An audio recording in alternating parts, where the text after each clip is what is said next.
3 years ago, the first gate opened and Earth suddenly entered an era of spiritual energy recovery.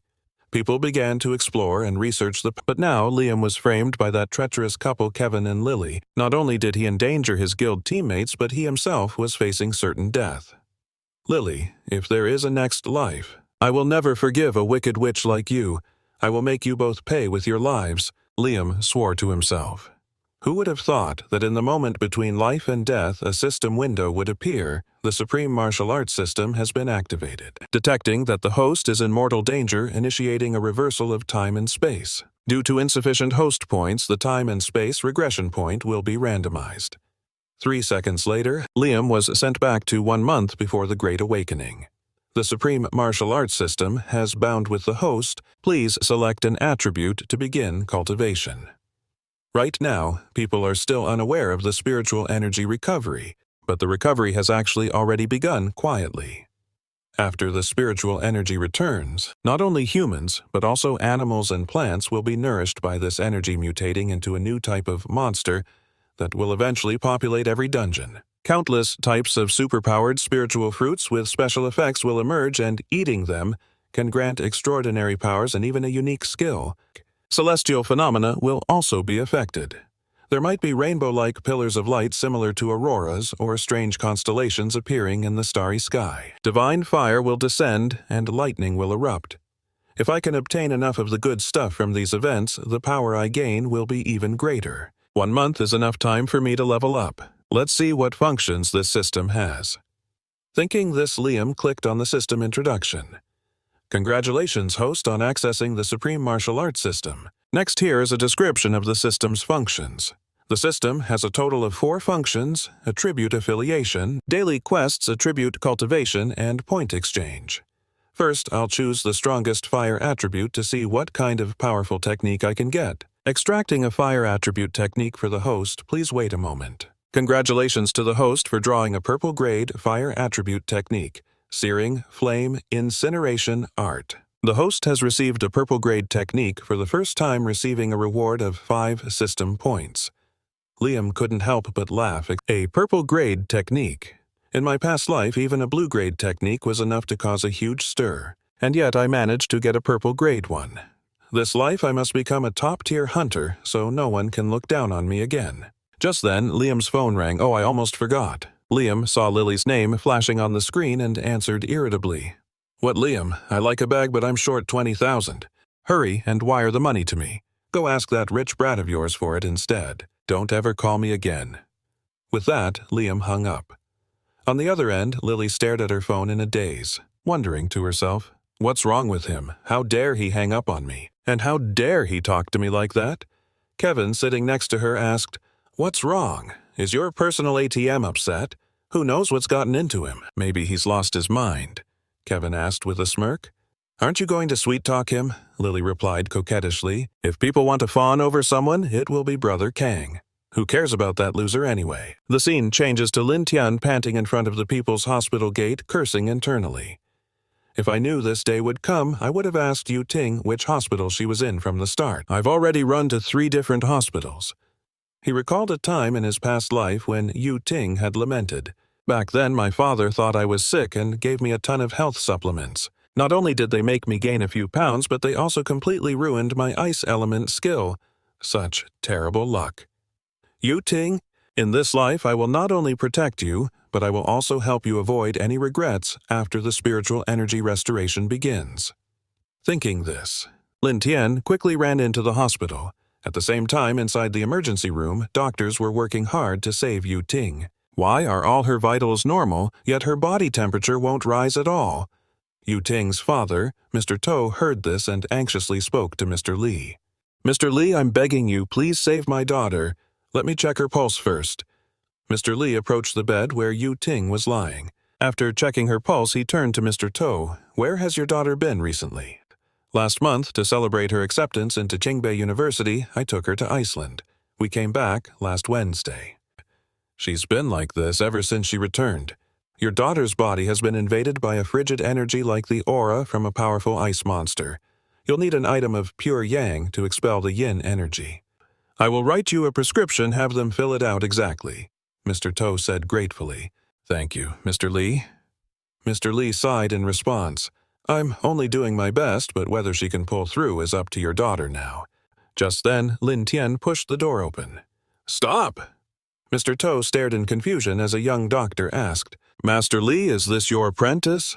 No, I have not taken on any apprentices. Upon hearing the answer, that doctor and the others grabbed Lin Tian and tried to drag him out.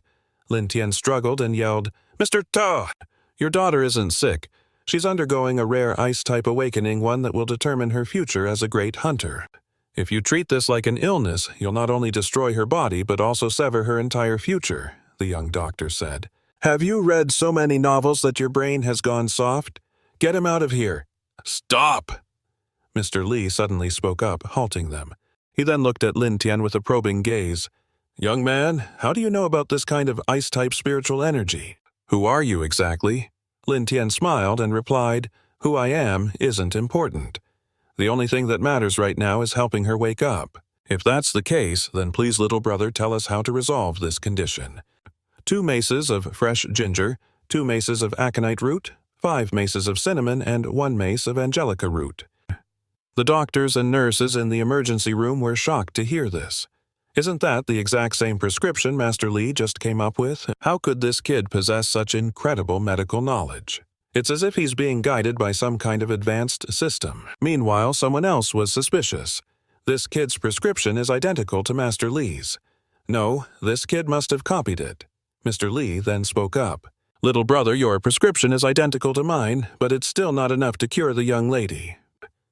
I wasn't finished, so don't interrupt. This prescription is still missing its most important component. 1. You'd likely to old powder usher as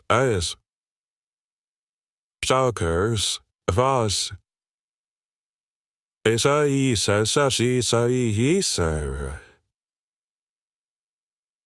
Covetous items do say in a style. That is the fire dew of essence. Mr. Lee frowned and said, Little brother, although your prescription could indeed help Miss To through her awakening without any harm.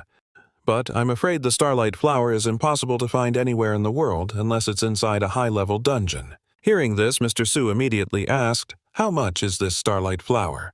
My Su family has no shortage of money. Please tell me where I can buy it. Mr. Lee shook his head. It can't be bought. The Starlight flower is known for its blue star-shaped petals with a shimmering silver center. At night, the petals emit a faint, ethereal glow, resembling the stars in the night sky, hence its name. The sap of the Starlight flower possesses a powerful healing skill, causing wounds to heal and rapidly reducing pain. This is what I read in an ancient book from before the First Awakening. This flower only grew in an era when the earth was still filled with spiritual energy, long before the first gate appeared, so it can no longer be cultivated now. What, does that mean my daughter will be like this for the rest of her life? As Mr. Su was despairing, Lin Tian said, Mr. Su, don't worry. I said I can save Uting without causing any harm.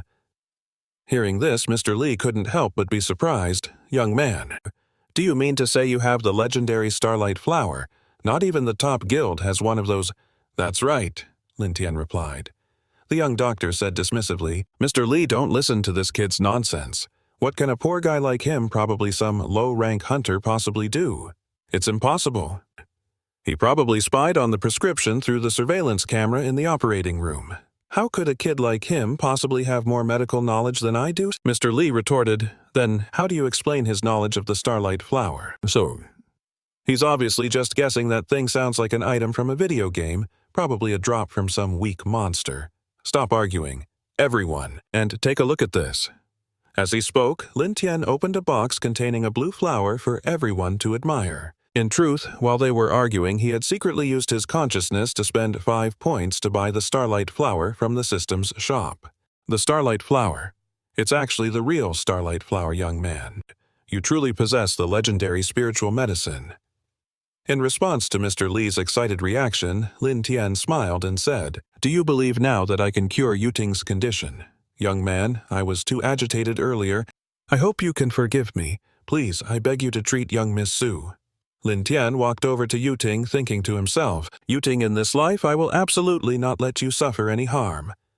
Then, Lin Tian had Uting absorb the Starlight flower. A moment later, the nurse looked at the monitor displaying Uting's vital signs and cried out joyfully. "She's warming up, her body temperature is rising. That's great, it has stabilized." Uting gradually regained consciousness, and upon seeing Lin Tian, she weakly asked, "Who are you? Just get some good rest, we'll see each other again soon." Lin Tian replied with a smile, then turned to speak to her father. "Mr. Su Yuting's body has recovered. Next, just make sure she gets plenty of nutritious food to build up her strength."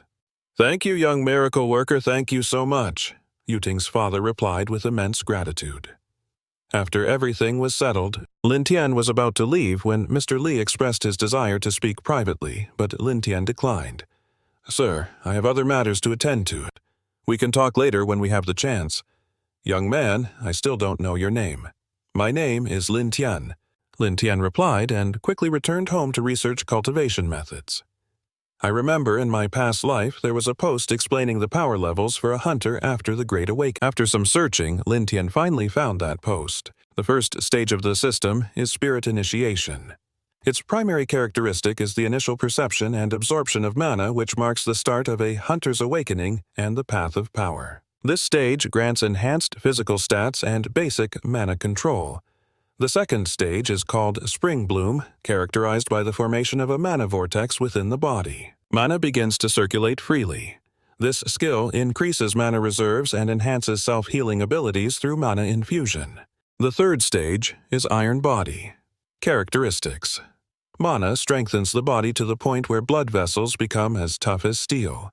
This grants the skill of mana-forged reinforcement. This enhances defensive power and creates a mana shield. The fourth stage is Illusory Moon. Characteristics: mana can be projected externally, allowing the hunter to form their own. Abilities include external mana projection, mana weapons, and a greatly expanded range of mana perception. The fifth stage is Yang Blossom. Characteristics: mana reaches a state of extreme purity with energy as radiant as the morning sun.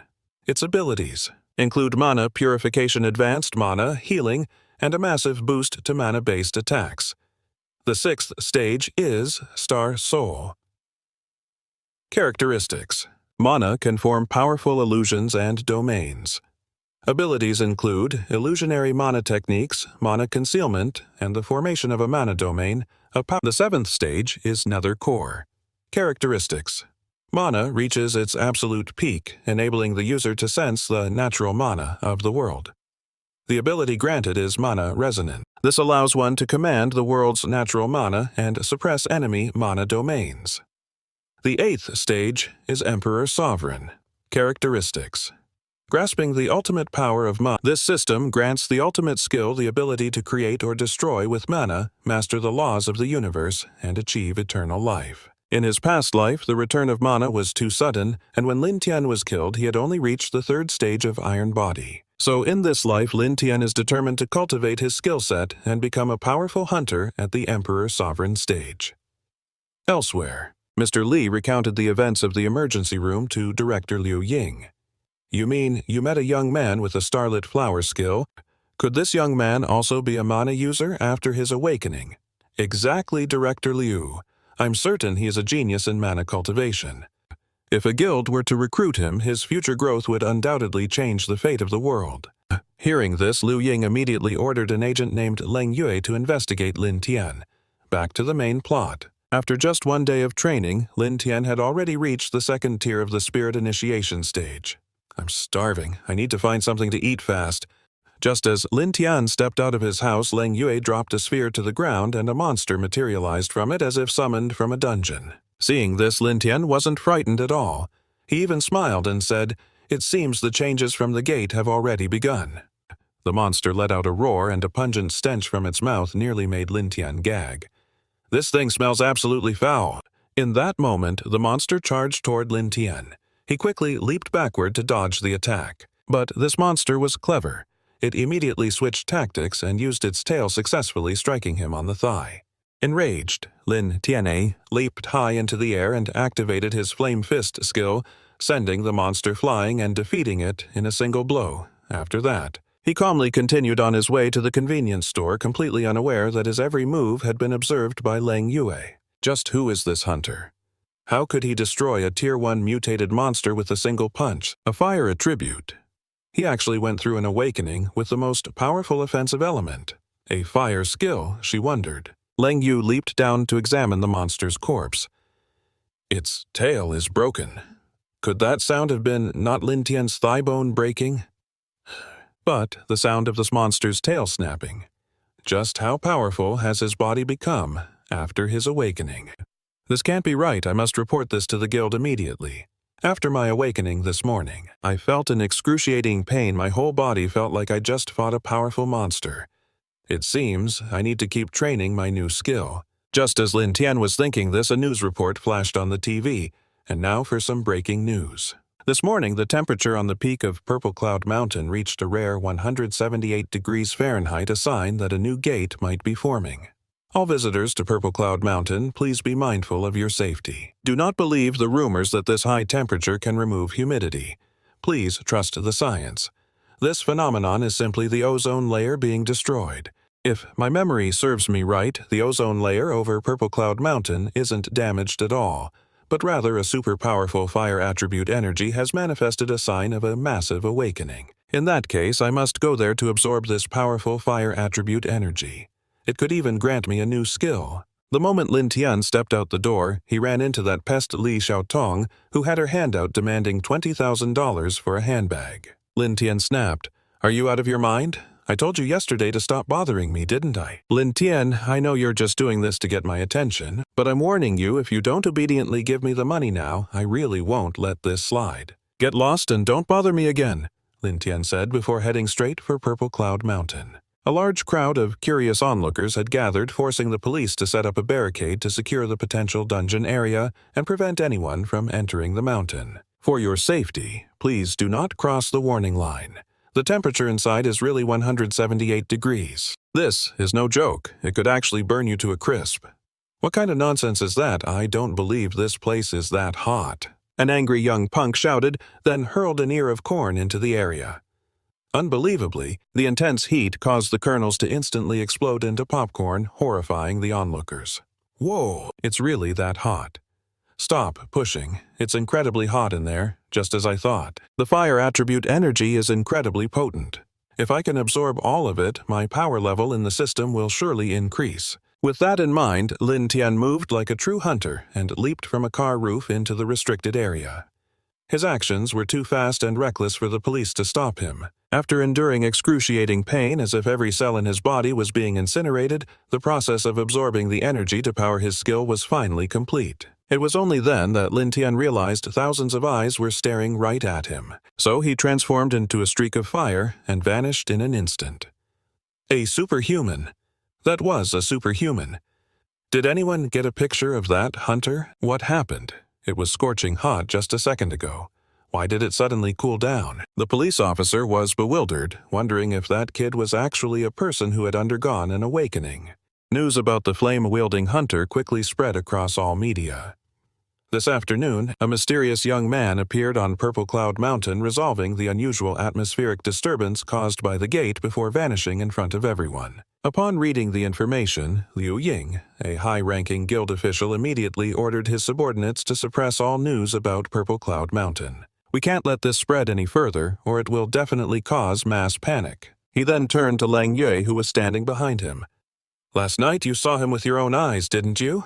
That kid obliterated a rank 1 monster with a single punch." "That's right, and the attacks from that monster dog didn't seem to damage his body at all. It seems we've already met 2 geniuses in just 2 short days. We can't let other factions get to him first. We must recruit Liam into our guild as soon as possible." With that thought, Willow ordered Luna to take her to meet Liam. Elsewhere, Liam had now cultivated to the Font of Power stage. Congratulations, host, for reaching the Font of Power stage. The host has received a new attribute slot as a reward. The host can now simultaneously cultivate an additional attribute. The sync system has activated the enchanting function. The host can now permanently imbue a weapon with an element, a powerful new skill. The durability will vary depending on the weapon's material. Doesn't this mean I can craft my own elemental weapons? Liam excitedly grabbed a kitchen cleaver. Just as he was about to enchant it, the doorbell rang. Who could be visiting in the middle of the night? Liam opened the door and asked with a confused look, Who are you people? Young man, I am the Guildmaster of the Spirit Energy Guild. My name is Willow, and the young woman beside me is my subordinate Luna. We came to talk to you about the life of a hunter. As she spoke, Willow handed Liam a business card. The name, Spirit Energy Guild, made Liam recall something in his past life. He and Sarah were once saved by members of this very guild. Even though this guild saved me in my past life, I shouldn't have had any contact with them in this one, right? Looking at the card in his hand, Liam asked cautiously, "How did you find me?" Willow replied, "Old Man Lee. The one who treated Sarah Sue mentioned you. By the way, Sarah Sue has already joined our Spirit Guild." Sensing no ill intent from them, Liam invited them inside to talk. A short while later, Willow said with a hint of disappointment, "Young man, are you sure you won't reconsider joining us?" Elder Willow, "Joining a guild isn't the right move for me right now. I plan to train on my own first, and I'll consider other things after the world's spiritual energy fully undergoes its awakening." Luna then spoke up, "Liam, I know you've become a first-stage awakened hunter, but let me tell you, reaching the spirit initiation stage was pure luck. Without guidance from the guild, it's uncertain if you could ever reach the font of power stage. The future of the earth will change drastically. A gate could open anywhere, spawning a dungeon, and at that point becoming a powerful hunter will be the only way to survive. If you want to grow stronger consistently, the guild's guidance is essential. I was just like you at first, thinking I could handle my awakening on my own, so I rejected the guild's offer. It took me nearly 3 years, and I still hadn't reached the spirit initiation stage, but after joining the guild, I successfully reached it in less than 1 year. With the guild's help, you could probably become a second-stage font of power expert in just 3 short years." Hearing this, Liam asked with a surprised expression, 3 years? Miss, how old are you this year?" "I'm about to turn 21, why?" "Your talent is just too poor. Never mind. Let's not say things that are bad for morale." Thinking to himself, Liam forced a smile and replied, "It's nothing, I just think you're a genius." Luna proudly said, "Everyone in the entire Immortal Cultivation Guild is a genius. Being a genius is just the minimum requirement to join the guild. Young man, if you join our guild, you'll receive a great deal of support." Just as Willow was trying to persuade him, she received a call reporting the appearance of a rank 2 monster. Furthermore, it was only 30 kilometers from the city where they lived. What is its rank 2 attribute? It's still unclear right now. But it's speculated to have a poison attribute. The original form of this monster is a giant python. "I understand. Lock down the surrounding area immediately. I'll bring Luna there right away." With that, Willow excused herself and left with Luna. Liam watched them through the window, lost in thought. In this life, I must become even stronger. Only then can I prevent the regrets of my past life from happening all over again. My current strength is probably at the early stage of the springing fountain realm. It seems leveling up from now on won't be easy at all. Let's see where I can find some more fire attribute spiritual energy. As Liam was checking the map on his phone, it suddenly rang. It was his good buddy Trevor calling. The moment Liam answered, he screamed, "Bro, Liam, help me. My villa is haunted." "Are you crazy?" "A ghost." "What do you mean, haunted?" "Bro, Liam, I'm not kidding you. Behind my villa, lightning has been striking all day without a single drop of rain.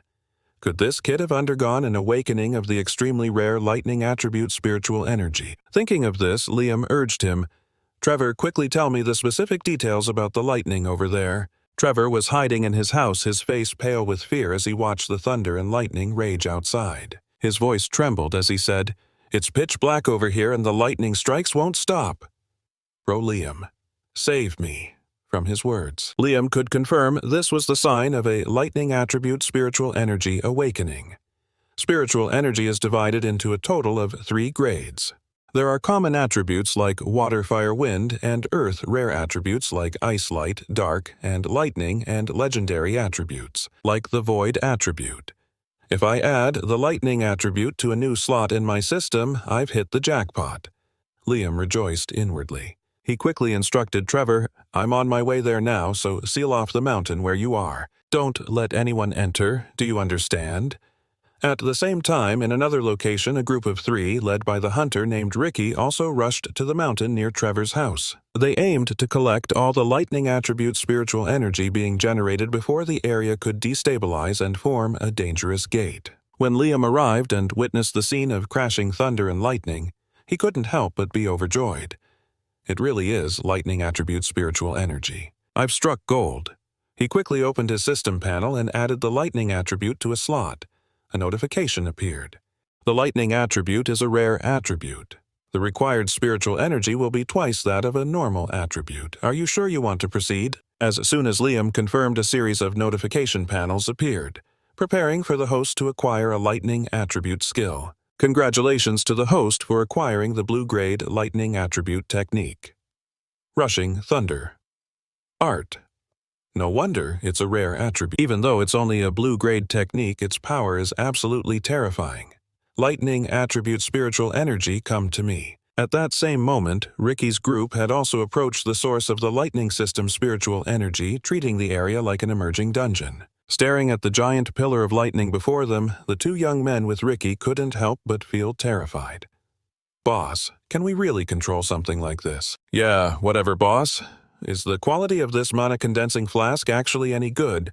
Enough talk, hand it over. Kylie took the mana condensing flask, drew a deep breath, and opened the lid. The flask acted like a magnet, immediately pulling her essence inside. Go, boss, you've got this. The boss is incredible. As the two young men cheered enthusiastically, disaster suddenly struck. Unable to contain such a powerful surge of energy, the flask began to show signs of cracking. Luckily, one of the young men rushed over and pulled Kylie away just before the flask exploded. Run! The mana is going wild! Just as Kylie's group prepared to flee, Liam appeared. What are you doing climbing this mountain? You need to get out of here now. This place is dangerous, almost like a gate has opened. Despite Kylie's warning, Liam dashed like the wind toward the source of the lightning mana. Watching Liam get struck by lightning and remain completely unharmed left Kylie's group staring in utter disbelief. How can he be that durable? Is he some kind of deity? He must be a high-rank hunter. Could he have undergone an awakening with a super-rare lightning-type mana? A moment later, the lightning vanished, and the absorption process controlled by his system officially concluded. In addition to acquiring a new attribute, Liam also fused the two types of mana to obtain a legendary skill attribute, Lightning Flame. Meanwhile, in another location, Luna led two others to an abandoned factory, the site of a dungeon, housing a mutated dark-type python monster. Upon entering, she handed each person a jade pendant and gave them instructions. If you're in danger, crush this pendant. It will create a protective barrier of light that can save your life. During this mission, survival is our guild's top priority. Do not push yourselves unnecessarily. Understood. Crystal clear. The other two responded in unison. Let's move out, Luna commanded. The moment they set foot inside the factory, Luna spotted a pair of glowing red eyes behind her teammates. Fortunately, her timely warning allowed them both to dodge out of the way, while simultaneously launching projectiles at the python. Luna herself used her ice attribute skill to freeze the mutated python. It seemed they had the monster under control, but no. Just a few seconds later, the python shattered the ice and broke free. Then, it opened its mouth, spewing toxic gas at Luna's team. HQ, this is Luna. We've engaged the giant python. Before Luna could finish, her mind grew hazy and she lost consciousness. A moment later, inside a white van parked outside the factory, Director Liu looked at Liam and pleaded, "Young man, I'm begging you. Right now you're the only one who can handle this crisis." Liam didn't answer immediately. His eyes were glued to a laptop screen reviewing information on the giant dark serpent, and he thought to himself, the dark attribute is another rare one. Damn it, if my system didn't already have all its attribute slots filled, I'd definitely take this one for myself. Director Liu spoke up again. That young hunter Luna, we don't know if she's dead or alive right now. Our only hope is you, young man, a hunter, who has had an awakening with the fire attribute. Liam narrowed his eyes, staring intently at Director Liu as he asked, Director Liu, how did you know about my fire attribute awakening? Realizing his slip of the tongue, Director Liu awkwardly scratched his head and explained with a laugh, I had Luna observe you earlier. She personally witnessed you eliminate that mutated dog monster. Hearing that, Liam instantly understood that Director Liu's people had released the mutated dog to test him. Therefore, he asked, You had me followed, Director Liu explained. It was merely for the safety of the public. Liam held up one finger and said, I can agree to go to the factory and eliminate that monster, but you have to promise me you'll stop tracking me. Director Liu clasped his hands and said, "A deal is a deal. Young hunter, how many people do you need? I will dispatch them for you immediately." Liam stood up, stretching his limbs, and said, "That won't be necessary. I am more than enough to clear this makeshift dungeon solo." At the same time, inside the abandoned factory, a blood-curdling scream echoed, waking Luna. Her eyes widened as she witnessed the horrifying scene of the dark shadow serpent, a truly massive beast swallowing a person whole. Its aura intensified as a result. That giant monster had actually evolves by devouring anyone with power. What a terrifying skill. I absolutely cannot let its evolution complete successfully. Otherwise, the people around here will face a catastrophe worse than any gate break. With that thought, Luna struggled to her feet. The shadow serpent immediately noticed her and lunged forward, its massive jaws open wide, intending to devour her. Bring it on. With a sharp cry, Luna's unique ice skill manifested as frost gathered in her hand. It quickly formed a sharp icicle that she launched at the dark serpent. 1 second later, her eyes widened in shock as the ice shattered harmlessly against the creature's scales. Not only that, but she was also sent flying by a powerful whip of its tail. She coughed up several mouthfuls of blood. Luna thought in despair, "How can this be? I can't believe its awakening was a success. It's over. This fiend is unstoppable now." Suddenly, a voice rang out from the entrance. "Well, damn, I just got here and realized this rundown factory isn't this the place I worked after high school. The owner of this place still owes me 1 month's salary, doesn't he? What rotten luck." Just my luck. Luna turned to look at the entrance. When she saw who it was, she gasped in astonishment. Liam. Liam looked at her and asked, "Director Liu from the guild told me to get everyone out. Where are the others?" Luna shouted anxiously, "Get out of here. You're no match for it." Its evolution has reached the 3rd stage. Liam casually cleaned at his ear and said, Yeah, I got it. The person being rescued should just wait patiently. Just don't run around." Then he turned to the shadow serpent and said, "Let's see what kind of power you really have." Sensing his challenge, the shadow serpent immediately lunged at him with its mouth wide open. Luna cried out in panic, "Liam, run." But just 1 second later she gasped as Liam vanished in a flash of lightning. He reappeared instantly right in front of the massive beast's head. "Smash the darkness with thunder," he said with a grin, as Liam unleashed a powerful punch infused with his lightning ability right into the shadow serpent's head. It sent the beast flying backward to crash hard against the wall before slumping to the ground. Reeling from the powerful blow, the shadow serpent knew it had met a formidable hunter and chose to flee. Realizing this, Luna quickly shouted, "Liam, don't let it escape. Don't worry, it's not going anywhere today." With those words, Liam drew the sword from his back. He used the enchantment function of his system to imbue the blade with the lightning flame element, then executed his thunderclap slash to finish off the dark serpent. Liam said, "It's done." Luna asked in astonishment, You've already completed your awakening and gained an attribute." Liam turned to look at Luna deep in thought. According to his memories, this hunter guild had never done anything malicious. They only help ordinary people get through tough times, so telling them about my abilities should probably be fine. With that thought, Lin Tian comfortably admitted it. "Yeah, I have now had an awakening of 2 attributes, fire and lightning." Hearing this, Leng Yue thought to herself he will definitely become a top-tier hunter in the future. Not long after, in a truck outside the factory, Leng Yue and Liu Ying were talking to each other. Leng Yue spoke up. Director Lin Tian admitted it himself. His awakening gave him 2 types of attributes, lightning and fire. Liu Ying lowered his head in thought and said softly, "No wonder he told us not to follow him anymore." At the same time, he made a firm decision in his heart, thinking, "A genius of this caliber must join our Spirit Energy Guild." Leng Yue asked Director, "So will we continue to monitor him?" Liu Ying did not directly answer her question, instead saying, "Young lady, it is about time you found yourself a boyfriend." Hearing this, Leng Yue was stunned.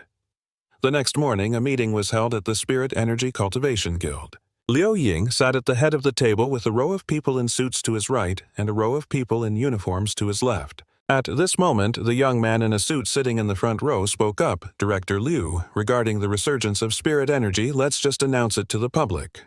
The number of incidents involving a monster from a gate has been piling up recently. It feels like it will never stop. We cannot just keep pretending every dungeon break is an accident, can we? The middle-aged man in uniform sitting in the front row retorted, "Are you insane? If we hastily announce something like this, do you have any idea how much chaos it would cause? That kind of panic will not be solved with just a few harsh words." The young man in the suit said, "You have the nerve to say that. If we could have announced the existence of the system, we could have evacuated the civilians from the factory incident in time." The middle-aged man in uniform said, "Did we not resolve the factory incident in the end?" The young man in the suit stood up angrily and shouted, "Did you resolve it? Was it not handled by those kids you called in?" The middle-aged man in uniform also stood up angrily, pointing directly at the young man in the suit. "What did you say?" Liu Ying interjected. "All right, that is enough arguing." Hearing this, the two stopped bickering and looked towards Liu Ying. "Director Liu."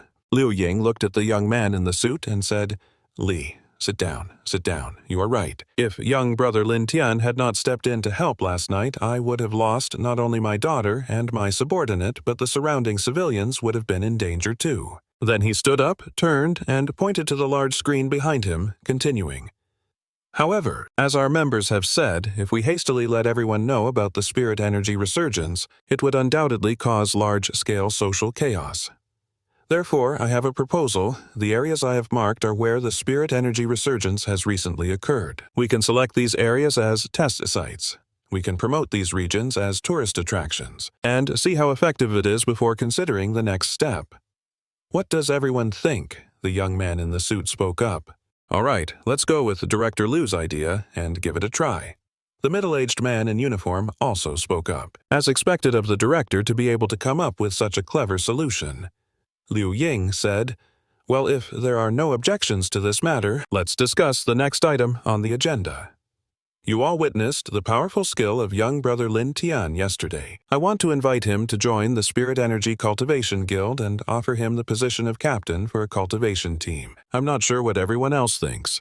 The middle-aged man in the uniform said, "Director Liu, I don't object to him joining our guild, but giving a new hunter a position that high right away, isn't that a bit much?"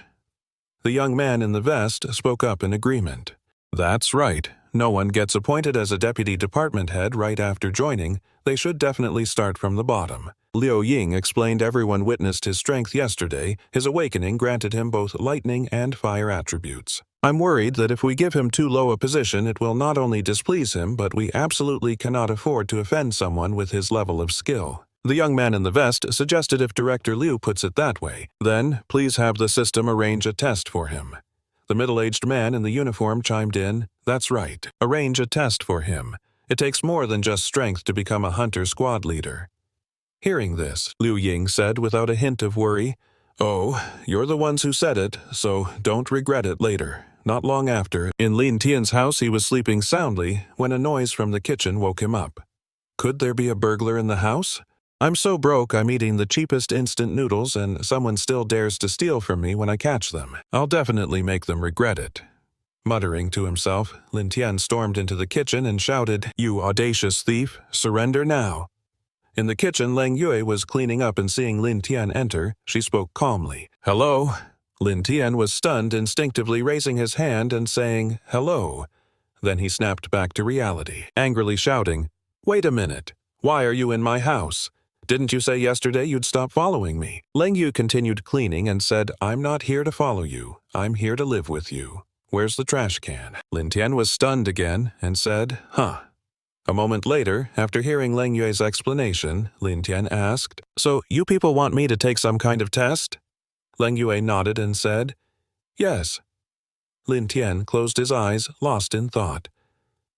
Considering the time, there are only 3 days left until the mana completely erupts. I can't waste time on some test. With this in mind, Lin Tian said, "I'm not going. I'm not interested." Leng Yue tried to persuade him. "Lin Tian, I know you probably think this test will slow down your training, but this is a trial the association specially prepared for every hunter.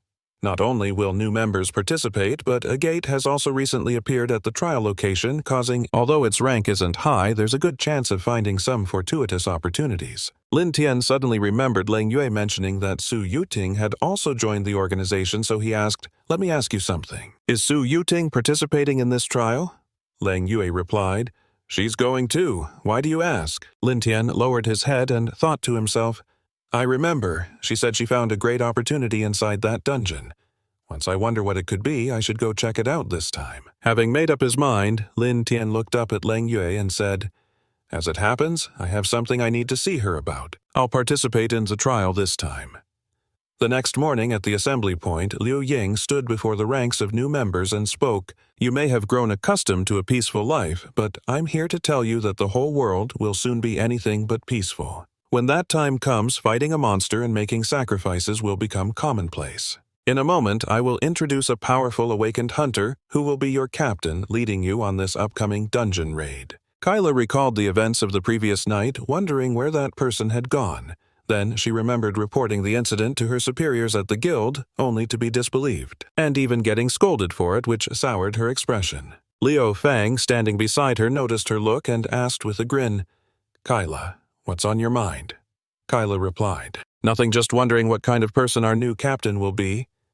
Liu Fang scoffed and said, Yeah, some captain. He'll be. Probably just some rich kid sent here to coast by. Just wait until that punk shows up. I'll teach him a lesson and show him who's really in charge here.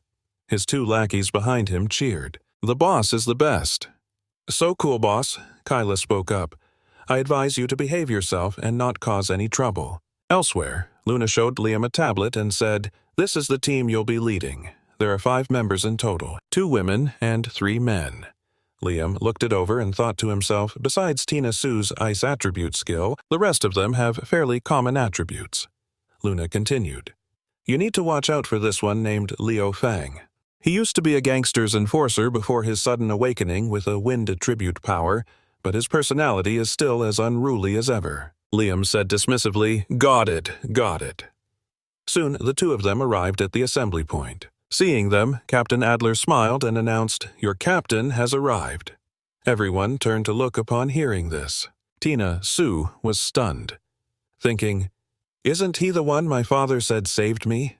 Kyla was also surprised, thinking, It's him, the guy who was struck by lightning near that strange gate on the mountain.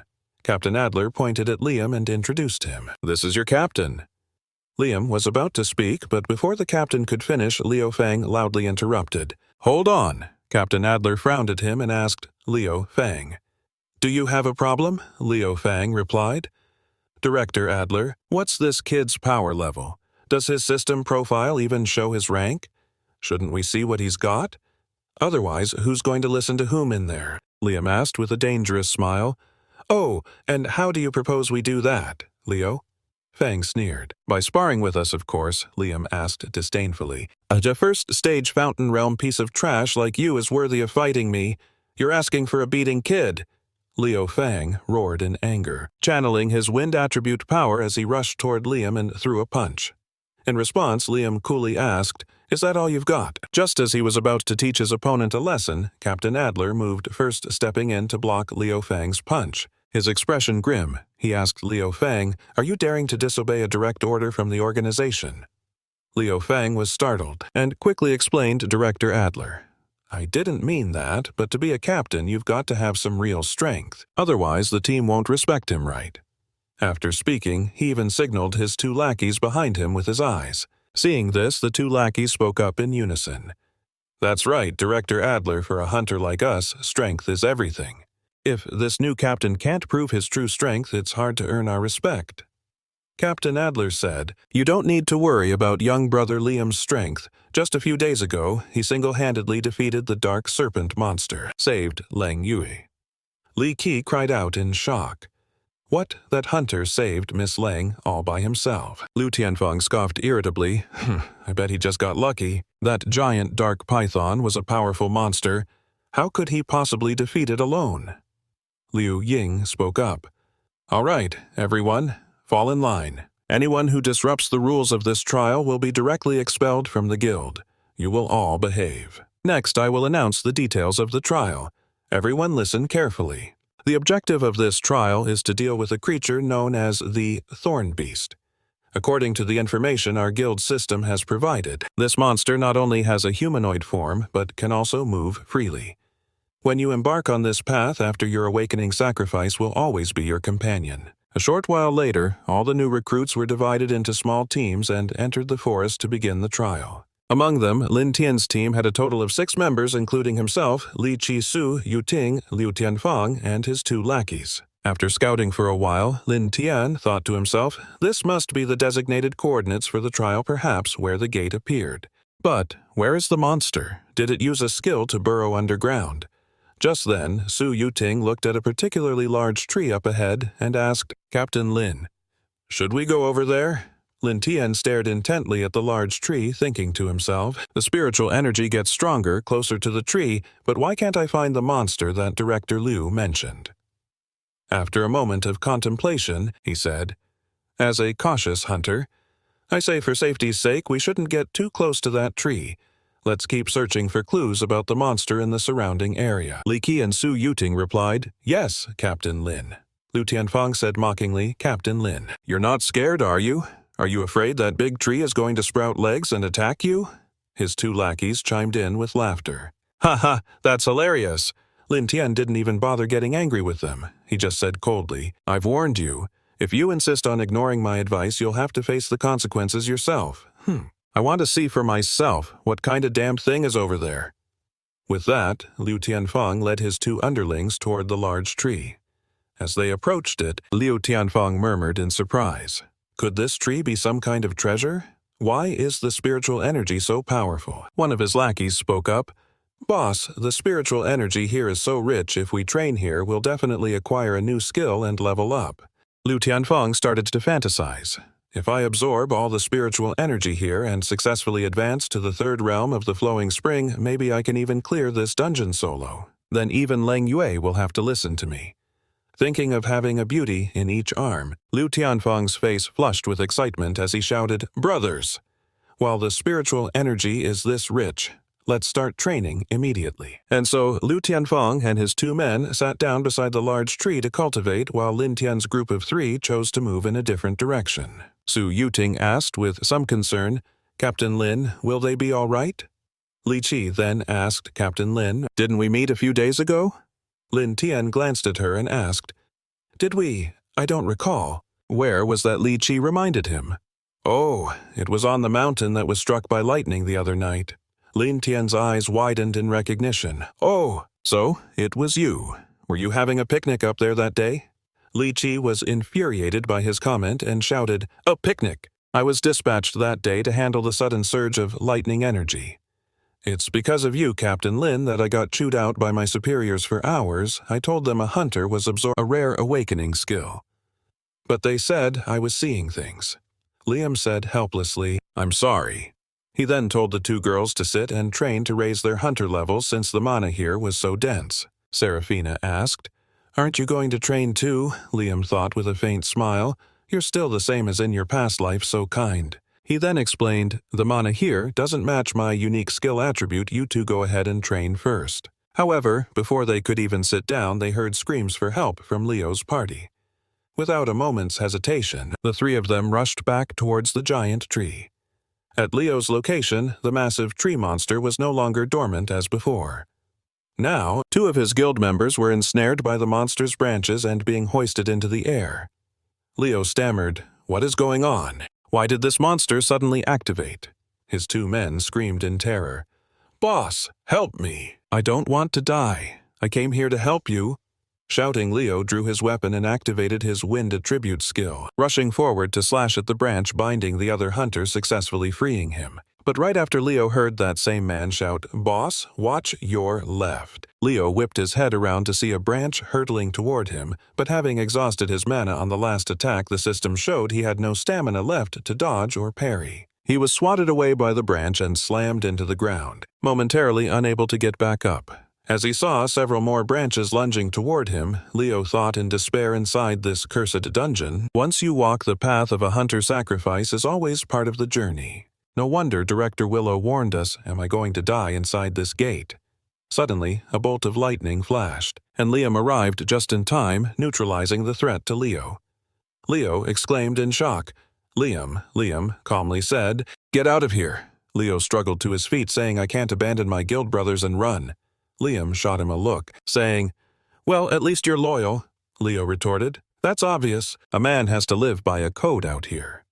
Liam silently bent down, picked up a dagger from the ground, and infused it with his lightning fire skill. Leo asked suspiciously, "What are you doing?" Without a word, Liam hurled the dagger straight at the giant monster, severing the branch binding Leo's last remaining hunter and successfully freeing him. The rescued man cried out in relief, "Boss, Captain Liam. Thank you for saving me." As for the giant monster, it suddenly let out bizarre howls as its aura surged violently. Liam shouted, "Go now! This dungeon monster is about to reveal its true form."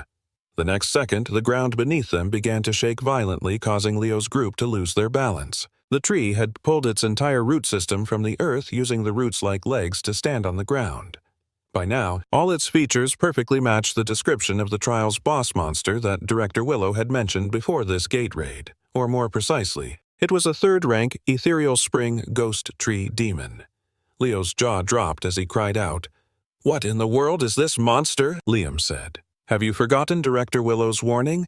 The path of a hunter after their awakening is meant to be one of near certain death. So if you're scared, get off this path." Across from them, the ghost tree.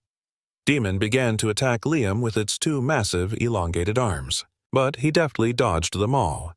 Seeing this, the phantom tree monster changed its attack pattern. Countless branches extended from its body, thrusting towards Lin Tian like sharp spears. Lin Tian raised an eyebrow. This time he didn't dodge, but chose to stand his ground. As the branches drew near, flames erupted from his body, incinerating the branches and quickly spreading towards the monster. Then, while it was distracted by the fire, Lin Tian used his Thunder Flame Fist skill to punch straight through its body. Liu Tianfang cried out, "Damn it! How is he that strong?" Li Qi also exclaimed, "Is this the power of a hunter who has undergone a lightning attribute awakening?" Su Uting blushed as she watched Lin Tian, thinking dreamily the great heroes from the novels who walk on rainbow clouds must be exactly like this. Meanwhile, in the monitoring room, a group of observers finished watching Lin Tian's fight and spoke with admiration. "This person named Lin Tian possesses such power." Liu Ying glanced at them and asked, "Does anyone still have any objections about Lin Tian's position as team captain?" A young man in a vest smiled and said, "None at all, none at all. Everyone will follow Director Liu's arrangements." Suddenly, an unexpected tremor occurred, causing everyone to cry out in alarm. It felt like a gate was about to open. Lang Yue approached Liu Ying and asked softly, "Director Liu, this spiritual energy. Could it be?" Liu Ying said with a serious expression. "It seems this can no longer be hidden. The Earth's spiritual energy has fully recovered, and the world's rules are about to change." Back with Lin Tian's group, he used his system to check the phantom tree monster's information, and thought to himself, "In my past life, Uting said there was a great opportunity here. Isn't she an ice attribute? This tree creature is a wood attribute." While Lin Tian was still puzzled, a pillar of light suddenly erupted from behind the monster's corpse. Everyone curiously approached and discovered a cave emitting waves of ice elemental energy like a mini dungeon. Lin Tian had a realization and thought, "So that's it. Because the Earth's spiritual energy has fully recovered, this place has manifested a powerful ice attribute aura." In her past life, Uting lacked the strength to absorb this energy, which is why she said what she did. Uting looked at the ice cave in amazement and said, "Captain Lin is so amazing." A single punch made the surrounding spiritual energy explode. Lin Tian looked at her and told Uting to enter the cave and absorb the surging ice attribute energy. "This energy can help you become much stronger." He thought to himself, "Uting, in this life, we must both become powerful enough to make that wretched couple who harmed us in our past life pay the price." Su Uting replied with a firm yes. Afterward, Lin Tian said to everyone, "A powerful ice attribute energy has appeared here.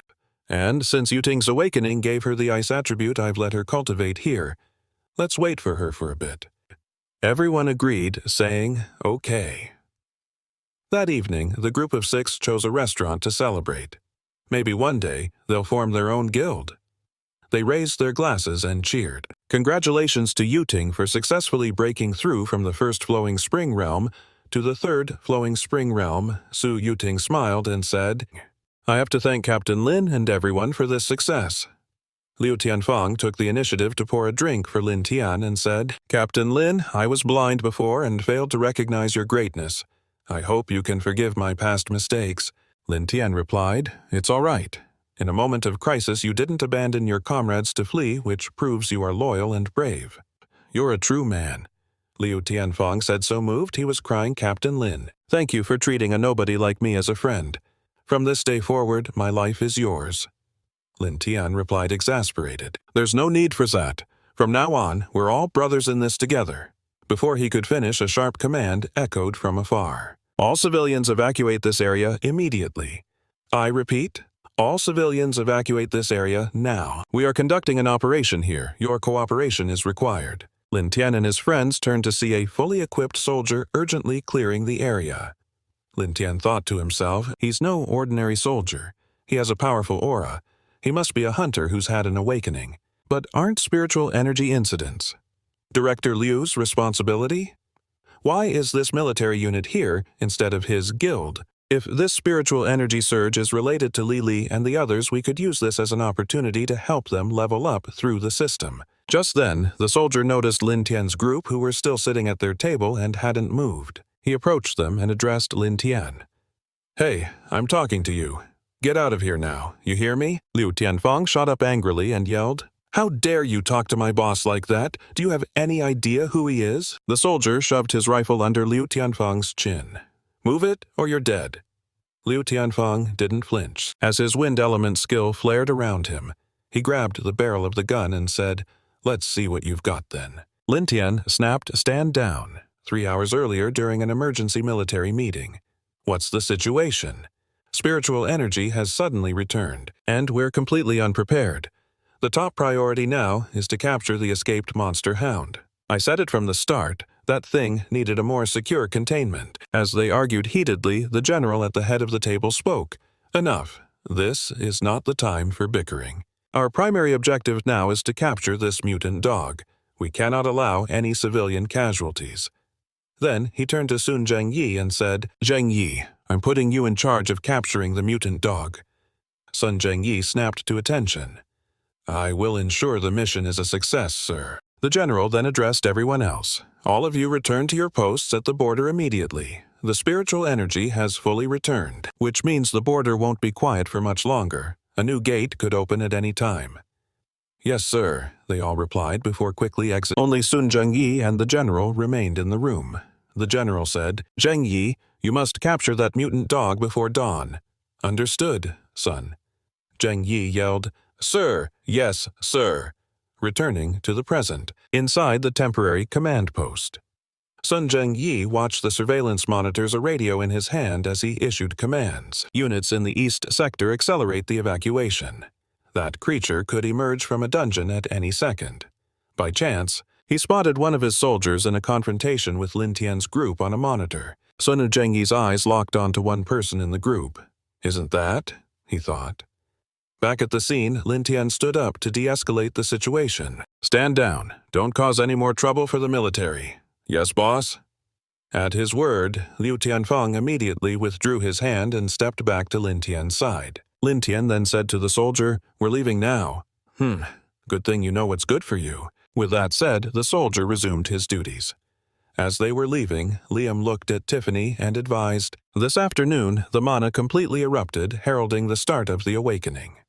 From now on, we'll face a world filled with danger from every gate and dungeon. Tiffany, when you get back, remember to train hard. Your foundation isn't stable yet, so you need to practice and level up each skill one by one. And absolutely do not be hasty. Just then, a voice called out from behind. Liam, my boy. Liam, my boy. Liam turned around confused and saw Tony running over.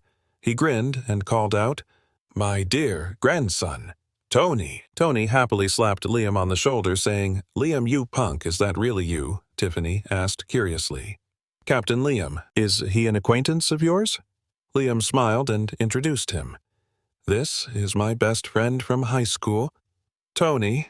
Tony immediately threw an arm around Liam's shoulder and said with a laugh, Hello, everyone. I'm Liam's dear old dad. Tony, Liam shot back. You ungrateful brat, you're clearly my obedient grandson. Lee spoke up. Captain Liam, we'll head back first then. We won't disturb you catching up with your old friend. Leo also said with a smile. "That's right, boss, we'll head back now." A moment later, when only the two of them remained, Liam asked, "Hey, kid, you're doing pretty well for yourself. Judging by that rank, you must have distinguished yourself, right?" Tony said with a mysterious look. "Liam, I've got some classified intel that was just released this afternoon." Liam replied, "It's about the global mana recovery and the awakening of every potential hunter. That's been the top trending topic all afternoon." Tony lowered his voice. "I knew you'd be skeptical. Let me tell you something. The reason this road is blocked is because a powerful mutated monster that looks like a dog is hiding around here. Our squad is here to protect the civilians. We're the only hunter team assigned to this sector," Liam thought to himself. "So that's what this is about. But this mutated monster they're talking about, could it be the one that escaped during Luna's experiment?" Just then, a soldier came to report. "Reporting. Captain Tony, all civilians have been evacuated." Tony responded, "Good. Then, we just need to wait for that stray monster to walk right into our trap." Liam had no intention of leaving. He planned to stay and see how capable the army this new government guild had become. So he smiled and said to Tony, "Hey, Tony, let me watch for a bit." Tony didn't immediately refuse. He seriously considered it. It would be good for Liam to learn early that the rules of the world, the entire system, had changed. Otherwise, with his overly kind personality, he'd surely be taken advantage of later on. Thinking this, he turned to the soldier beside him and said, "Zhang, take him to the safe zone outside the hunting perimeter in a bit. Let him observe the strength of our squad." Zhang replied, "Yes, Captain." With the handover complete, Tony left in a hurry. After he was gone, Zhang said to Liam, "Look, kid, I don't care what your relationship with Captain Tony is, but you better listen to everything I say." "Got it." Liam smiled and said, "All right, thanks in advance, big bro." A moment later, Liam sat in the safe zone observing the soldiers on high alert and thinking. Although these soldiers are all holding guns, judging by their mana signatures, they're probably all around the first-tier awakening level. Their overall combat power is pretty decent. Suddenly, Liam's expression changed as he looked in a specific direction and thought, "It's here." At the same moment, the soldier on surveillance warned over the radio, "Everyone, be on alert. The monster has appeared. It must have come from a nearby gate on a nearby street." Gunshots erupted. Soldiers surrounded the newly appeared monster, unleashing a constant barrage of bullets. However, the effect was minimal. The bullets couldn't even penetrate the monster's thick hide and only served to enrage it. It spun in place, its powerful tail sweeping the soldiers away like flies. Liam, observing from a safe distance, thought to himself, "This monster must be at least a C-rank threat, a beast worthy of a high-level dungeon." Once the mana recovery began after the awakening, creatures like this began appearing so easily. "It seems I'll have to train much harder starting tomorrow." Just then, a team of hunters with lightning attribute awakening, led by Leo, rushed to the scene. The regular soldiers immediately fell back. Members of the special ops team with me use the Aegis formation skill and hold it down. Hearing Leo's command, the squad members instantly dashed toward the monster and fanned out around it. Then, working in perfect coordination, they launched a continuous assault to divert the monster's attention. Finally, Leo leaped high into the air, his hands crackling with lightning attribute mana clasped together. He brought them down with immense force on the monster's head, injuring it, causing it to spit out mouthfuls of blood. Liam, watching from the sidelines, nodded with a smile, as expected of a top guild's elite team. Even though each hunter was only about D rank, their absolute trust in one another and trusting their lives to their comrades allowed their combined power to surpass their individual limits. It seemed his worries were for nothing. Defeating this monster was just a matter of time, or so he thought. Just as Liam was about to turn and leave, he felt the monster's aura spike dramatically. What the Liam thought, whipping his head back around to watch. Leo also sensed the abnormality and yelled, "This beast is trying to evolve. It must have a special evolution skill. Stop it now. We can't let it complete its evolution, or we'll all be dead." Hearing this, the Special Ops members charged forward to attack the monster, but it was too late. The monster had successfully evolved and effortlessly sent them flying. Leo watched in horror, whispering, "We're done for." This beast actually evolved. A backup hunter team was moving up awaiting orders. "Captain, what are your orders?" Leo replied, "We go all in. We can't let it reach the civilians behind us. The gate must be contained. Special ops team charged with me." Everyone shouted in unison, following his command. "Yes, Captain!" With that, they all bravely charged the monster, but none could withstand its newfound strength and razor-sharp claws. They were all sent flying. Behind the barrier, Leo's teammates from the guild could only cry out in despair. Captain Leo was helpless, grievously wounded, and sprawled beneath a collapsed wall. He looked at the monster, thinking despairingly, "Is this how I die?" But just then, Liam appeared, blocking a fatal blow meant for him. Leo's vision blurred as he looked forward, wondering Liam. He blocked the attack that wounded my entire team with just one hand. Die with that. Liam unleashed a high-voltage electrical attack on the monster, making it shriek in agony. Like a wounded animal, the monster immediately fell back into a defensive stance. Leo watched this unfold, completely dumbfounded. "Liam, you're an S-rank hunter." Liam casually twirled a dagger in his hand and replied, "The system will reward me once I'm done with this beast. We will talk later." The teammates behind him couldn't believe he was actually a powerful hunter, able to injure the monster and a Fourth Realm Spring user with a single skill. Is this kid's awakening really that powerful? Lam Thien flew up like a god. "Face your judgment." With that, he created a weapon of lightning. Lam Thien drew his arm back, observing the monster as it tried to flee the battlefield. After careful calculation, he launched it, trying to run. "Don't even think about it." That lightning skill swiftly pierced the monster's chest, causing it to cry out in pain, before collapsing on the spot. Trin Nghia was helped up by his teammates, and exclaimed in disbelief, "Little Lam too is a hunter. With such a powerful lightning attribute, I wonder what his system interface looks like." The monster struck by Lam Thien was completely paralyzed, stunned, for more than 5 seconds. Lam Thien then advanced, which terrified the already weakened monster. He finished it off with the dagger he was toying with earlier. Lam Thien executed a swift, decisive slash, cleanly cleaving it in two. The special ops team could only watch in awe. To have this much power right after his awakening. If he develops for another year and a half, won't he be strong enough to solo a dungeon? Trin Nghia looked at Lam Thien with immense pride.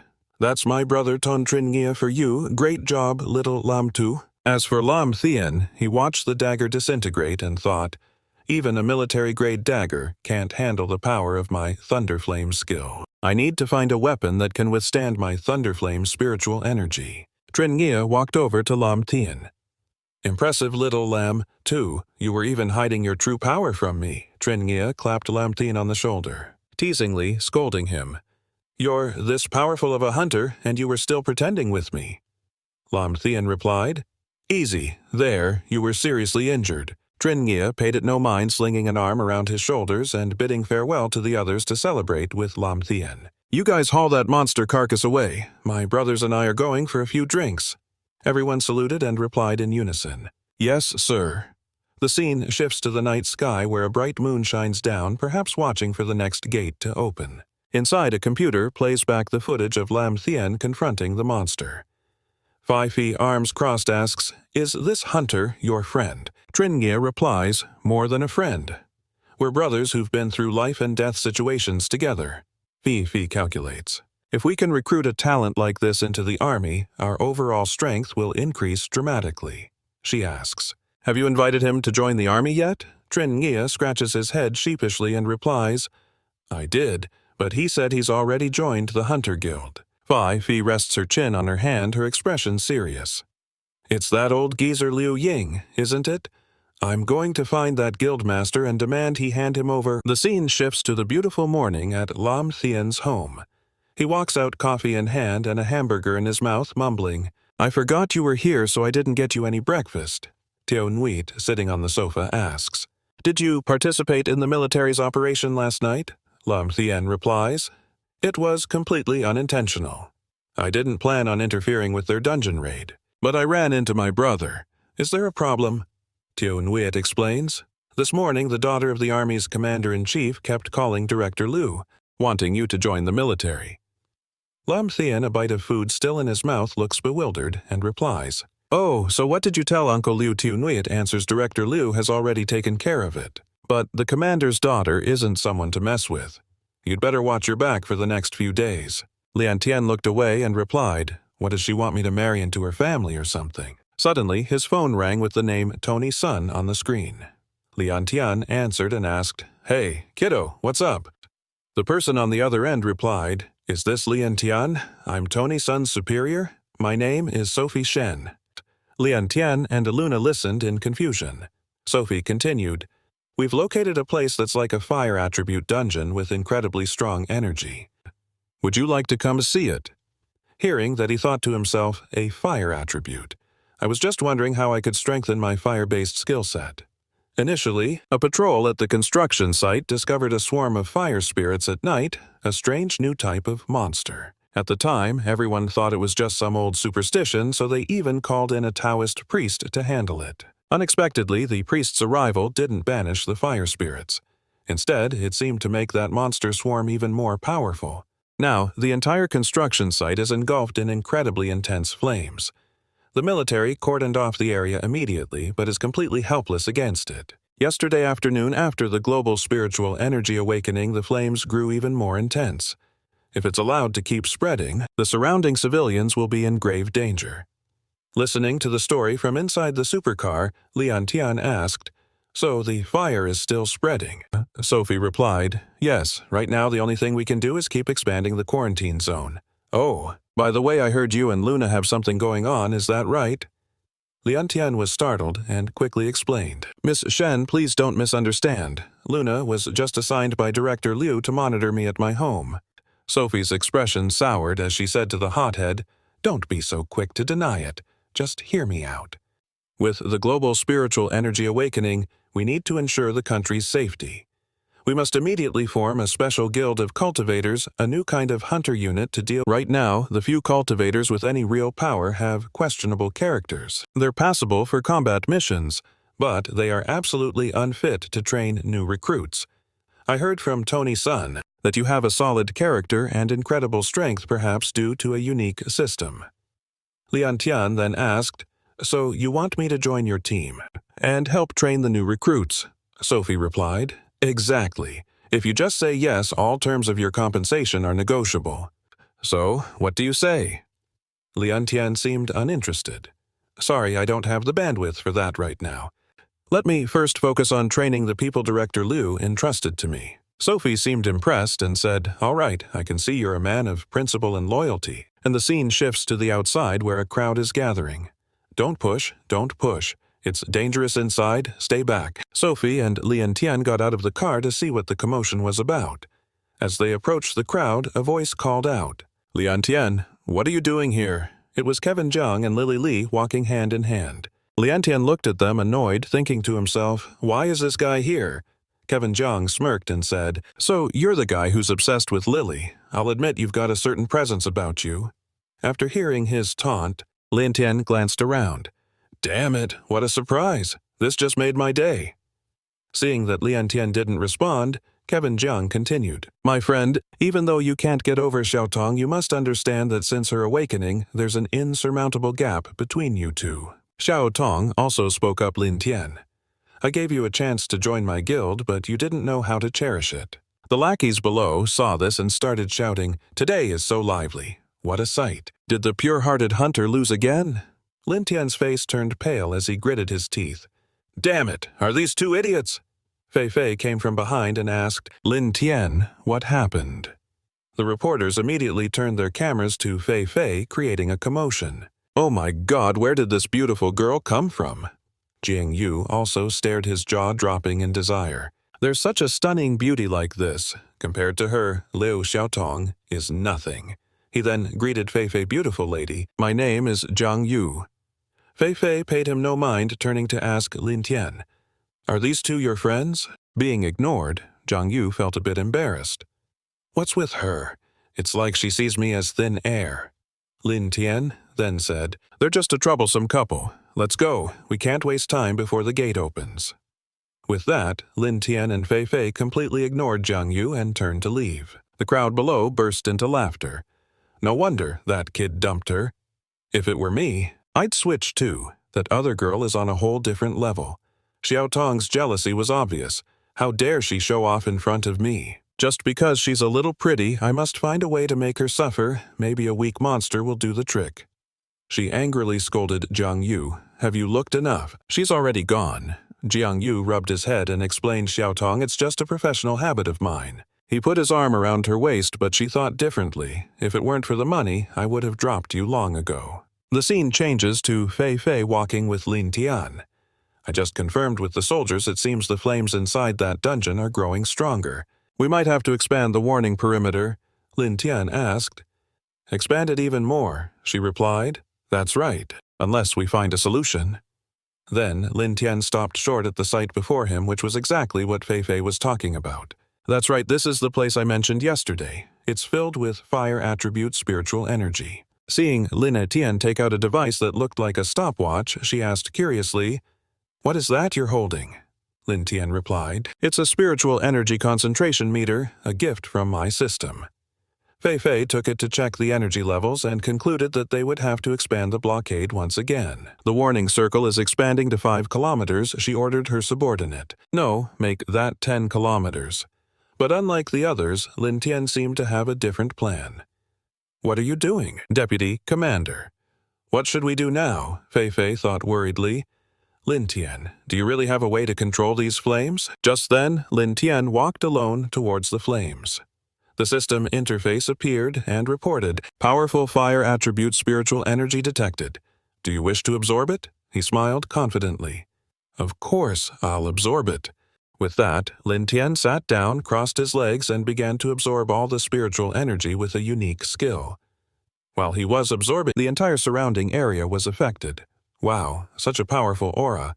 I wonder what rank of practitioner Lin Tian truly is. If he absorbs all of this fire attribute energy, just how powerful can he become? She shielded herself while silently assessing his power. What realm will his awakening reach, the 4th, 5th, or even the 6th stage of the Yongquan realm? The system panel reached 90%, and soon after 100%, his fire attribute spiritual energy had reached level 2. The reward was a chance to draw a new 1-star fire attribute skill. The system announced its congratulations to the host. Your fire attribute spiritual energy has upgraded to level 2. Please proceed to draw your new technique. Lam Thian immediately pressed the command and began the draw. Suddenly, Lam Thian froze and exclaimed in astonishment, No way, it's gold! It's gold! The Undying Sacred Flame. Skill, a golden rarity fire attribute technique. Congratulations to the host for obtaining system reward. 10 points. The Undying Sacred Flame. Skill once cultivated allows the user to store fire attribute spiritual energy within their body. When attacking, it directly releases fire energy, causing widespread damage. Lam Thian said smugly. Absorb it for me. The system obeyed his command, and the technique immediately shrank. Fei Fei thought in astonishment. What kind of monster is that kid? Did his awakening give him the ability to absorb such powerful fire energy completely? Could this kid be the incarnation of a fire god? A moment later, Lam Thian walked out of the blaze unscathed like a hunter clearing a fiery dungeon. Fei Fei rushed over worriedly to check. Lam Thian, are you all right? He replied nonchalantly. I'm fine. Thank you for bringing me here just then.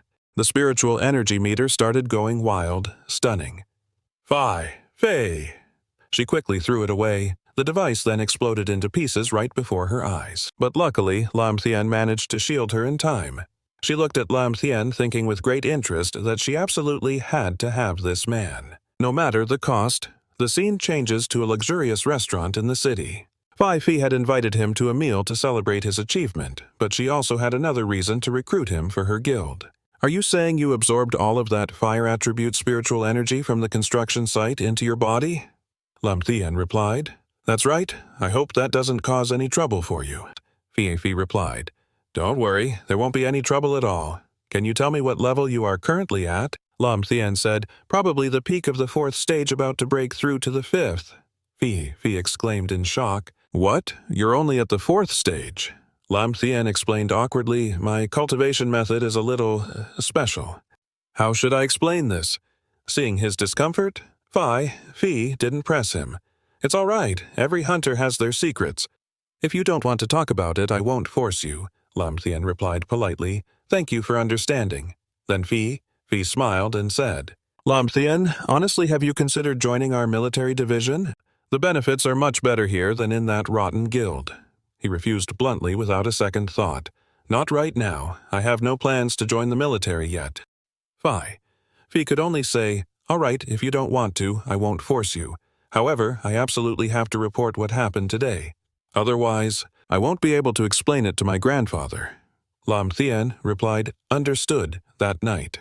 Inside a small-lit apartment, Lan Nguyen received a PDF file sent by Chief Liu. Lan Nguyen called that kid Lam Thien later to handle this. Here are the mission details on the Night Phantom, a monster that may have appeared from a gate. Its spiritual energy has completely recovered. You two must be extremely careful, understand? She replied via text. Yes, Chief Liu. She recalled her phone call with Lam Thien, who had agreed, all right, I'll definitely go tomorrow. With that thought, she put down the thick notebook in her hands and walked out of her room. At that moment, Lam Thien, lying in his own room, caught a pleasant scent. He noted that although Lang Yue was not much of a talker, her cooking skills were actually quite good. He opened the door and walked out of his room. Lang Yue, your breakfast smells amazing. Suddenly, he stared blankly, completely confused by what. Frozen for a few seconds, Lin Tian was startled. Shen Fei Fei, what are you doing at my house too? Where on earth did you girls get a key to my place? Fei Fei calmly reassured him. Don't worry. I went through official guild and military channels to commandeer your house as a secret military site. Lin Tian angrily protested. That does not sound official at all. Lang Yue, don't hide. Come out here. Can't you even watch the house properly? He opened the door to find Lang Yue's room empty. He whispered to himself, where is she? Fei Fei replied from the side. No one was home when I arrived. Could it be they withdrew because they knew I was coming? That is when he noticed the notebook Lang Yue left last night, and after reading it, his face turned grim. The mission was to hunt the night shadow monster. Did that girl really go on her own? Fei Fei curiously asked Lin Tian, who was rushing, where are you going in such a hurry? Lin Tian quickly threw on his jacket and ran. Lang Yue is in trouble. I have to find Director Liu immediately. The scene changes to that morning out on the open sea. Lang Yue sank into the deep water, thinking helplessly without Lin Tian. Can I really not accomplish anything? In the end, I am still too weak. Just then, Lang Yue stopped unleashing the power from her awakening. Lang Yue created large icebergs around her using a powerful skill. She rejoiced. It worked. Just then, a figure appeared inside the iceberg. This snapped Lang Yue to her senses. She quickly scanned her surroundings as the aquatic monster appeared behind her. Lang Yue focused her power into her hands and unleashed a continuous barrage. But it was not going as planned. The night shadow monster suddenly opened its mouth wide as if to welcome her attack. Its strange action astonished Lang Yue. She was continuously enveloped by streams of dark energy. What is happening? What is this? Lang Yue quickly formed a theory. This is bad. The system is warning me that something is draining my energy. She struggled, trying to swim up and escape. I cannot let this monster continue to devour my mana, or it will only grow stronger, a true dungeon boss. At the same time, a powerful tentacle swung forward. The blow struck Lang Yue's head, causing her to cough up blood in pain. As she sank deeper into the sea, Lang Yue despaired. Am I going to be eaten by this monster? Just as fear consumed her, the hunter Lin Tian appeared like a godsend. He quickly caught Lang Yue and asked her, Are you okay? Not wanting to involve Lin Tian, she urged, You need to get out of here. This monster seems to absorb energy. Hearing this, he did not hesitate to grab Lang Yue and fly away. Hold on tight. I will get you out of here first. The two of them turned into a bolt of lightning, speeding away from the battlefield. The moment they landed, Fei Fei rushed over. Lin Tian, you are out. Is the monster from the gate dealt with yet? Lin Tian decisively handed Lang Yue to her and replied, Not yet. First, help her regain consciousness. Seeing this, Fei Fei immediately agreed. Okay, I will take her to the hospital right now. While still soaking wet, his eyes burned with killing intent. Once Lang Yue is safe, I will go back and finish it. The scene then shifts to the hospital where Lang Yue is being. She lay quietly on the hospital bed wearing an oxygen mask. Inside the room, Director Liu gripped Liam's hand tightly, saying with immense gratitude, Young brother, I truly can't thank you enough for this. If it weren't for you, this young hunter surely would not have survived. He replied in the calmest tone possible, Director Liu, there's no need for such formalities. You should just tell me the details of that mission. In the next second, he answered, All right, I'll tell you right now. After a moment, Director Liu began his report. This monster, which we call the Nightshade Phantom, we've been tracking it for at least half a year. As soon as he heard that Liam understood the significance of half a year, and which meant the director likely knew what he was about to say. That's right. At that time, there were fewer than 10 people in the entire world who had gone through an awakening and could cultivate spiritual energy. Recalling its bizarre form, we have never seen the true form of the monster, so we suspect it is related to the shadow attribute. The terrifying image of the Nightshade Phantom materialized through his description. This monster uses its shadow attribute skill to hide its true body at the bottom of the sea, constantly devouring the surrounding spiritual energy to fortify its power. Director Liu's voice grew increasingly grave, and with the resurgence of spiritual energy a few days ago, this creature has become extremely powerful and must be eliminated immediately. Otherwise, ordinary people will face a devastating... Then, he sincerely implored Liam, "Young brother, our guild hopes you can lend a hand in this matter." Liam agreed decisively. "All right, but I need you to do something for me." The scene shifts to Fifi's brightly lit house. Inside the bathroom, she was speaking to her grandfather on the phone. "Why did you all let Liam go on this mission?" The voice on the other end of the line rang out, "This is a trial for him, and it is also a trial for our country." However, she still disagreed, "But you didn't have to send him on such a dangerous mission right from the start." While stepping into the bathtub, Fifi explained her reasoning. The Nightshade Phantom mission. Originally, the military sent a professional team, and even as she submerged herself in the warm bath, her voice remained incredibly serious.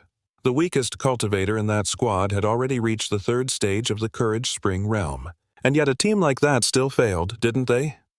"Grandpa," Shen tried to persuade her, "Fifi, I know you care for that boy, but we have no other choice. Besides, didn't I send 3 elites from the military to support his system this time?" Fifi's face darkened as she heard his words. "Global spiritual energy has now fully recovered. The rules of the world have undergone massive changes. If we fall behind other nations, we will certainly be invaded and plundered by them." Seeing her lack of response, Grandpa Shen continued to speak. "The Nightshade Phantom is in the lowest A-rank danger zone, a type of dungeon that we can currently control. As long as we can clear that A-rank gate, our country will have a voice in this world." After hanging up, Fifi's anxiety was clear as she silently prayed for Liam. "You absolutely must return safely." The scene shifts to a luxury car moving down the road. Inside, Yuna hesitantly asks, Captain Liam." Seeing her nervousness, Liam asked, "What's wrong?" She scratched her face and posed her question with curiosity. "So, what kind of mission is this? Why am I the only one you brought? Aren't Choki and the others from the guild coming?" As if he already knew Vutin would ask, he quickly replied, "There are 4 of you girls. You're the only one who has reached the 3rd stage of the Courage Spring realm after your awakening, so I need to see if you've been slacking off. Here are the mission details." Lam Thien's words immediately made her tense. I will definitely do my best. I absolutely won't be a burden to Captain Lam." Lam Thien gently comforted her. "You don't need to be too worried. Think of this as a training opportunity for clearing a dungeon. Besides, Director Liu said the military would send people to assist." After reading the documents carefully, Vutin cheered herself on loudly. "All right, I'll definitely do my best and give my all for Captain Lam and our guild." A moment later, the driver turned to announce, "Mr. Lam, we've arrived at the port." Their car had reached the port and everyone quickly got out.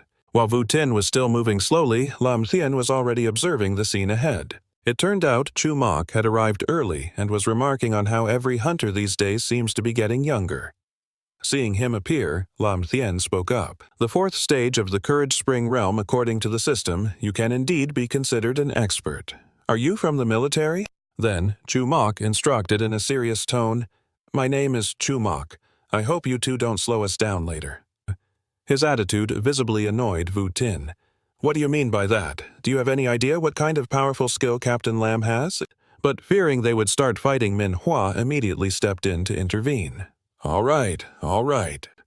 Old Chu can be a bit harsh. Please don't take it to heart. We're about to face a dangerous monster together. It's not good to be fighting now." Luan Vu, standing in the back, spoke with a disinterested look. "We have enough people, let's go." Despite just being looked down upon, Lam Thien remained calm and comforted her. "It's fine, don't pay attention to them. We just need to do our job well." Vutin obediently agreed. "All right, Captain Lam. A moment later, they swam down to the ocean floor one by one. Lam Thien, Vutin, and the military personnel were gently swimming down towards the underwater gate. Chu Mok, noticing something, spoke up. "What's draining the mana from my body?" Luan Vu's face was filled with astonishment. "This is a corrosive dark attribute, probably from a monster. Be careful." While trying to shield Manhwa, he said, "If you live in a place like this for a long time, you probably wouldn't last long." Vutin, swimming beside him, couldn't help but cover her nose. "Captain Lam, I feel like throwing up. Why is there such a rotten smell in the ocean?" Even though he was swimming underwater, Lam Thien took a long breath. Immediately after, he created a flow of power that enveloped both of them. As if not understanding what Lam Thien was doing, she called out shyly, "Captain Lam." Not letting her overthink it, he calmly replied, "I've used my skill to help you block some of the dark attribute's effects. Don't disappoint me." Lam Thien's seriousness quickly influenced. "Yes." Up ahead, Chu Mok snorted coldly, feeling competitive in his heart. "We're all this uncomfortable. That kid must be scared enough to wet his pants, right?" Suddenly, his eyes widened in utter astonishment. "What? How is that possible?" It turned out Chu Mok had seen the completely composed appearances of Lam Thien and Vu Tin. How could they be acting as if nothing was wrong? After a moment of surprise, he snorted again. They must have used all their spiritual energy to resist the dark attribute. When danger strikes, this rookie hunter team will surely just freeze up completely helpless. While Jirok was still making malicious assumptions about the others, Ruin had already noticed something. "What is that? Everyone, be careful. Beneath the sea, a streak of light is moving with lightning speed." The moment they saw this, Jirok spoke up. "That monster is nearby." Just as he shouted, the shadow phantom appeared. "It's here." In an instant, Yuna hastily gathered power in her palms, preparing to launch her skill. Surprisingly, Liam stepped forward to stop her from acting rashly. "Do not attack, yet observe carefully. This fish is not the monster's true form." His firm, confident voice startled Yuna. "What?" On the other side, Jurok attacked the shadow phantom without a second thought, swinging his fist. A magic circle immediately appeared in the middle of the ocean. He smirked smugly. "Kid, do not just stand there gawking. A moment's hesitation inside this dungeon could get you killed." Jurok's condescending attitude greatly annoyed Yuna. "You idiot! It is an illusion, can you not tell?" Hearing this, he immediately retorted loudly. "What illusion? What nonsense is this girl spouting?" That is when Mina's panicked voice rang out. "Jurok, watch out."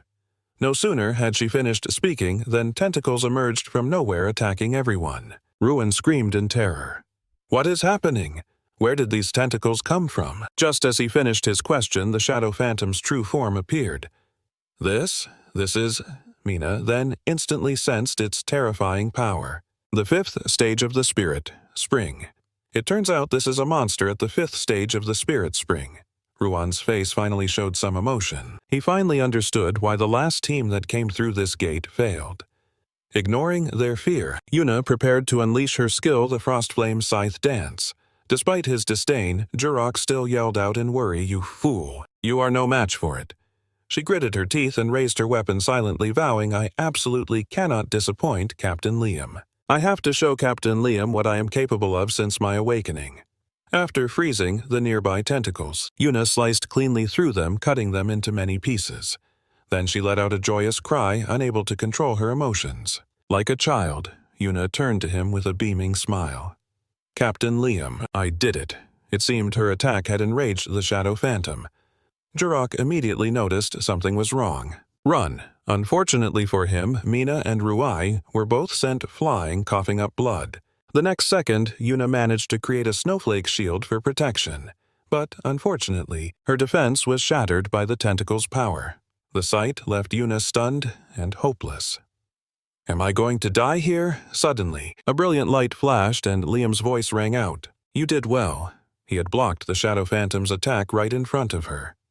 "Captain Liam," Liam calmly advised, "just be more careful next time, got it?" His strength left Mina in disbelief. Someone this powerful should be famous in the guild. He actually blocked the tentacle's attack. Ruan was also incredulous, exclaiming, "Is his spiritual energy a fire attribute? Maybe the system granted him a unique variation. Why is it so different from the fire attribute I know?" On the other side, Jirok also sensed something and began to speculate. Why is there such a powerful fire attribute aura? Could it be from that kid? As the monster seethed with frustration, Liam remained calm and taunted it. You hurt Luna with your tentacles earlier, so it's only fair that this hunter does the same to you now, right? Immediately after, he slowly drew his sword just in time to test the new Golden Tier skill he had just acquired. Liam's figure flashed like lightning across the field of the shattered gate, approaching the Shadow Phantom. From high above, he leaped down, raising his sword to strike. Unsurprisingly, Liam powerfully plunged the sword straight into its body.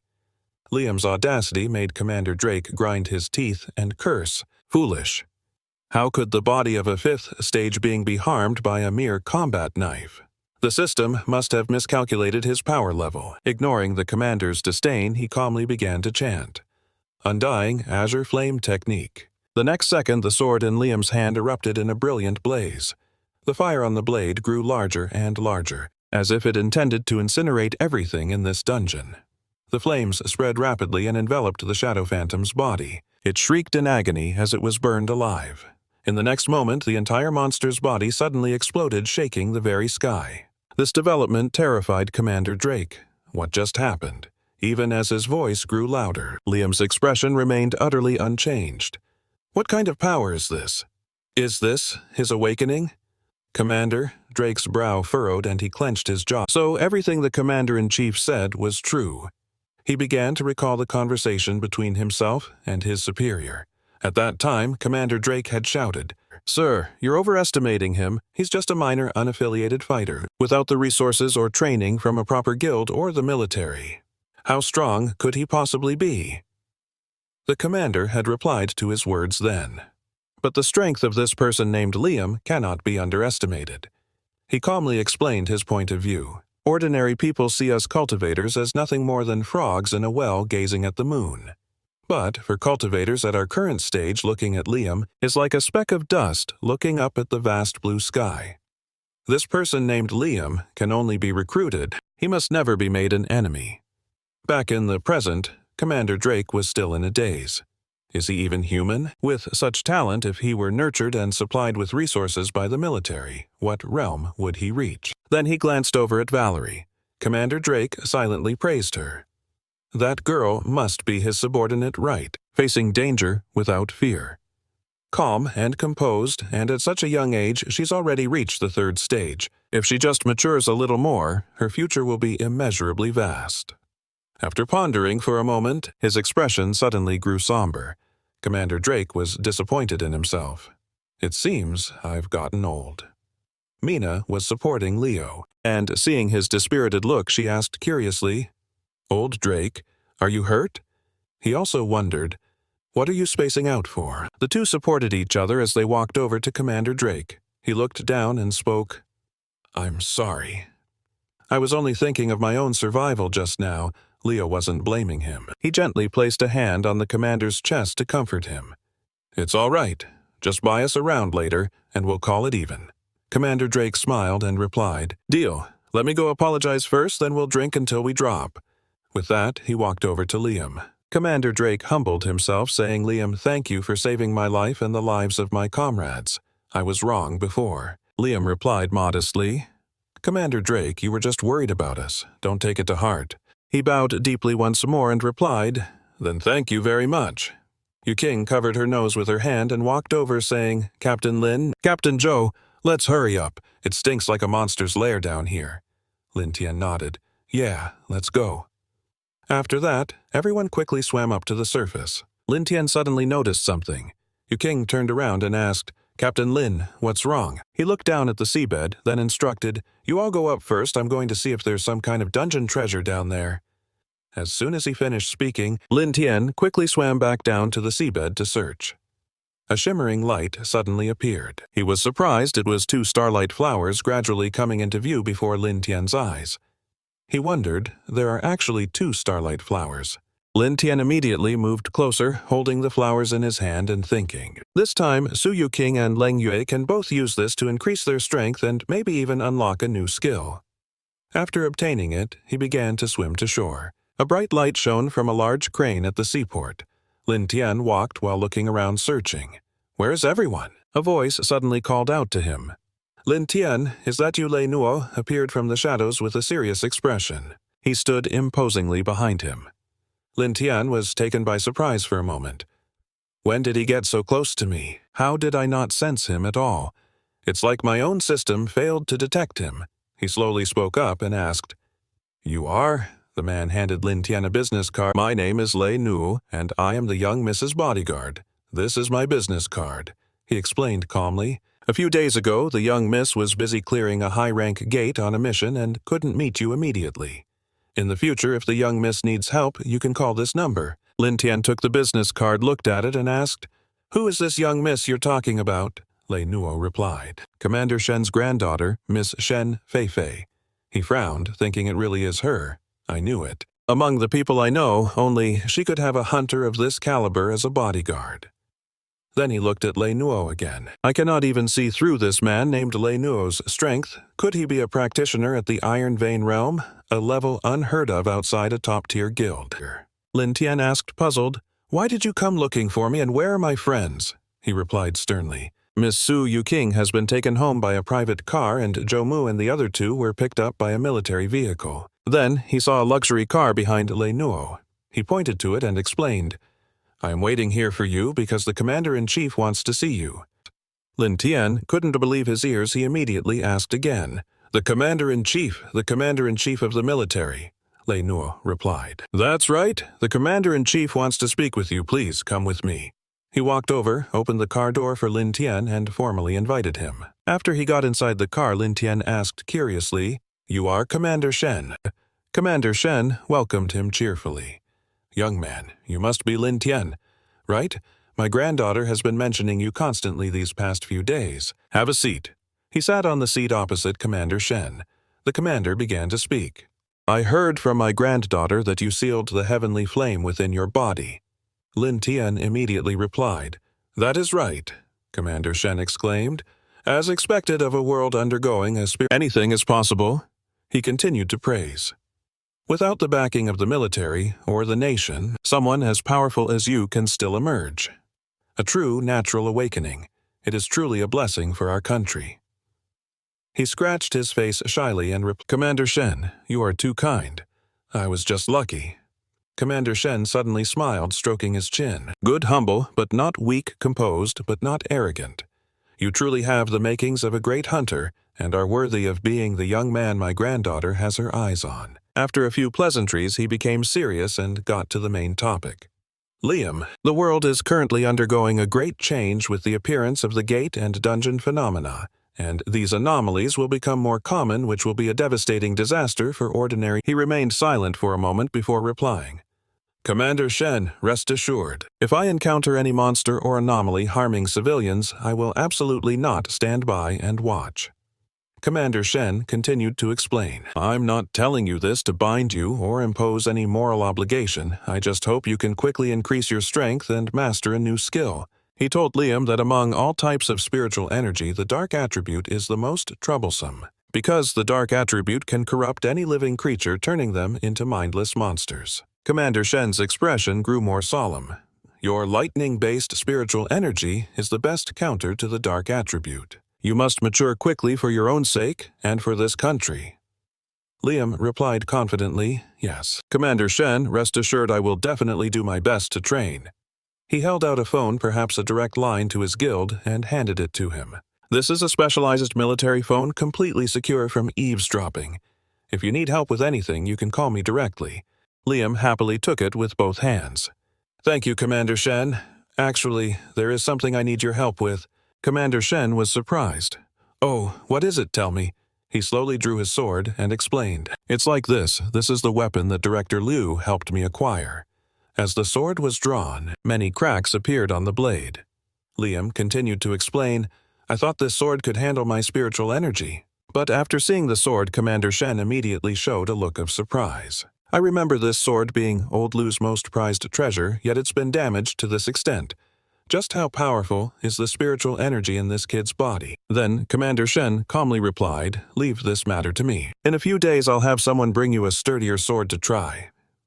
Liam was overjoyed. "Thank you, Commander Shen." The conversation between them ended and he stepped out of the car, the crescent moon illuminating the sky. Liam watched the car drive away, thinking he couldn't let his guard down for a moment. Suddenly, the phone rang. Someone was calling him. Liam answered. "Hello, Director Liu, what's wrong?" Liu Ying's panicked voice came through the line. "Liam, something's wrong with Lena." He quickly asked, "What happened?" On Director Liu's end, Lena was lying in a hospital bed receiving emergency resuscitation from doctors and nurses. One doctor panicked, saying Ms. Lena's heart was slowing down, while another replied, "I know you don't have to say it. We have to find a way to extract all the dark spiritual energy from her body. It's like a curse from the system." A conflict arose in the emergency room. "We can't. She's still in a coma. Forcibly extracting the spiritual energy will cause the remaining energy in her body to run rampant." The other person panicked. "Then what do we do, unless she has a special awakening? Are we just going to stand here and wait for her to die?" Liu Ying sat stunned outside, tormenting himself with guilt. "It's all my fault." Liam's voice immediately came through. "Director Liu, I'm here." Liu Ying sighed in relief at Lin Tian's arrival. The hunter was finally here. He quickly asked about the unfolding situation. "How is Leng Yu's condition now?" "Wasn't she fine when I left the guild headquarters?" "Why so suddenly?" He suddenly asked. "Do you know the characteristics of the dark-type energy used by that monster?" Lin Tian replied. "Dark-type energy can make a person lose their sanity." "Could it be?" Liu Ying nodded and explained. "That's right. Leng Yue has been a very strong-willed girl since her awakening. After you saved her, she began to doubt her own skill set, so she went on a mission into a dungeon on her own without discussing it with you. He said sadly that if he had known, he would have let her take you along before assigning the mission to clear that gate." He immediately asked in his mind, "System show up quickly? Is there a way to save Leng Yue?" The system's voice sounded, "Please touch Leng Yue's body for 3 minutes. The system will help the host check for a treatment method for her." Lin Tian quickly opened the hospital room door. "I understand I'm going right now." His sudden intrusion left the doctors and nurses stunned. "Who is this hunter?" "Nurse, get him out of here. We're busy trying to save a life." Lin Tian walked over to Leng Yue's side, directly pushed the doctor aside. "If you can't cure her, then get out of the way." Lin Tian began to touch her hand. "System, you absolutely must save her." The system's voice immediately rang out, "Beginning scan." The doctors and nurses in the room were furious, taking turns cursing at him. "Where did this insolent brat come from? Let go of me. Have you been reading too many web novels? Do you think you can cure a hunter just by checking her pulse? Get out now. Don't interfere with Miss Lang's treatment. If Director Liu from the guild holds us responsible later, you won't be able to bear the consequences." Everyone was in an uproar. Dr. Liu shouted, "What about the security guards outside the door? Who gave you permission to let this kid in here?" Liu Ying entered, his voice cutting through the noise. "I let him in." "Dr. Liu, is there a problem?" The man immediately stood aside in fear. Director Liu, I didn't mean that. It's just that Miss Lang's injuries are severe." Director Liu sighed, accepting the consequences to let Lin Tian use his unique skill. "If even he can't do anything, then this old man will be the one who caused her death." Dr. Liu turned to look at Lin Tian, wondering, what's this kid's background? How could he make Director Liu say something like that? The system panel showed scanning 62%. The percentage began to climb steadily to 84%. Not long after his system presented the results, Treatment Plan 1, crush the Starlight flower into a powder and have the patient ingest it. This will shatter the balance between the ice and dark attribute energies in her body. 2. Transfer lightning attribute energy from the host's body into Leng Yue's body. Guide the lightning energy to eliminate the dark attribute energy. 3. Slowly harmonize the lightning and ice energies within Leng Yue's while gradually withdrawing the lightning energy. 4. The entire treatment process is expected to last 3 hours. Throughout the process, the host must maintain physical contact with Leng Yue. Lin Tian quickly turned and announced, "Director Liu, I have a way to save Leng Yue, but I need everyone to step back a bit." Dr. Liu shouted in protest, "Step back. Why? If you're saving someone's life, what is there that others can't see?" His body immediately erupted with a powerful surge of lightning energy, a truly rare skill. Lin Tian replied coldly, "Because in this state I can only guarantee Leng Yue's safety. But our guild can't guarantee your safety, understand?" Liu Ying ordered, "Everyone do as Lam Thien says." He obediently replied, "Yes, sir." The room quickly became quiet again. Lam Thien began to grind the stardew flower into a fine powder. He mixed the stardew flower powder with water. Next, he helped Lang Nguyen sit up and slowly gave her the mixture to drink. Immediately after drinking the medicine, Lang Nguyen had a violent reaction and her body began to convulse intensely. Lam Thien slowly channeled his lightning skill into her body. He reassured her, "Don't worry, I will definitely bring you back." Several hours passed and warm sunlight shone through the curtains on the window. Lang Nguyen slowly opened her eyes, surprised. Lam Thien." He breathed a sigh of relief and said, "You're finally awake." Lam Thien gently reminded her, "Don't be so reckless next time." Lang Nguyen asked groggily, "Did you save me?"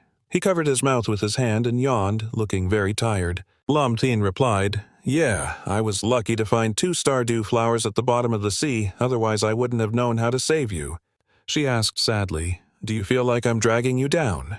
Lam Thien wondered, "Why would you think that?"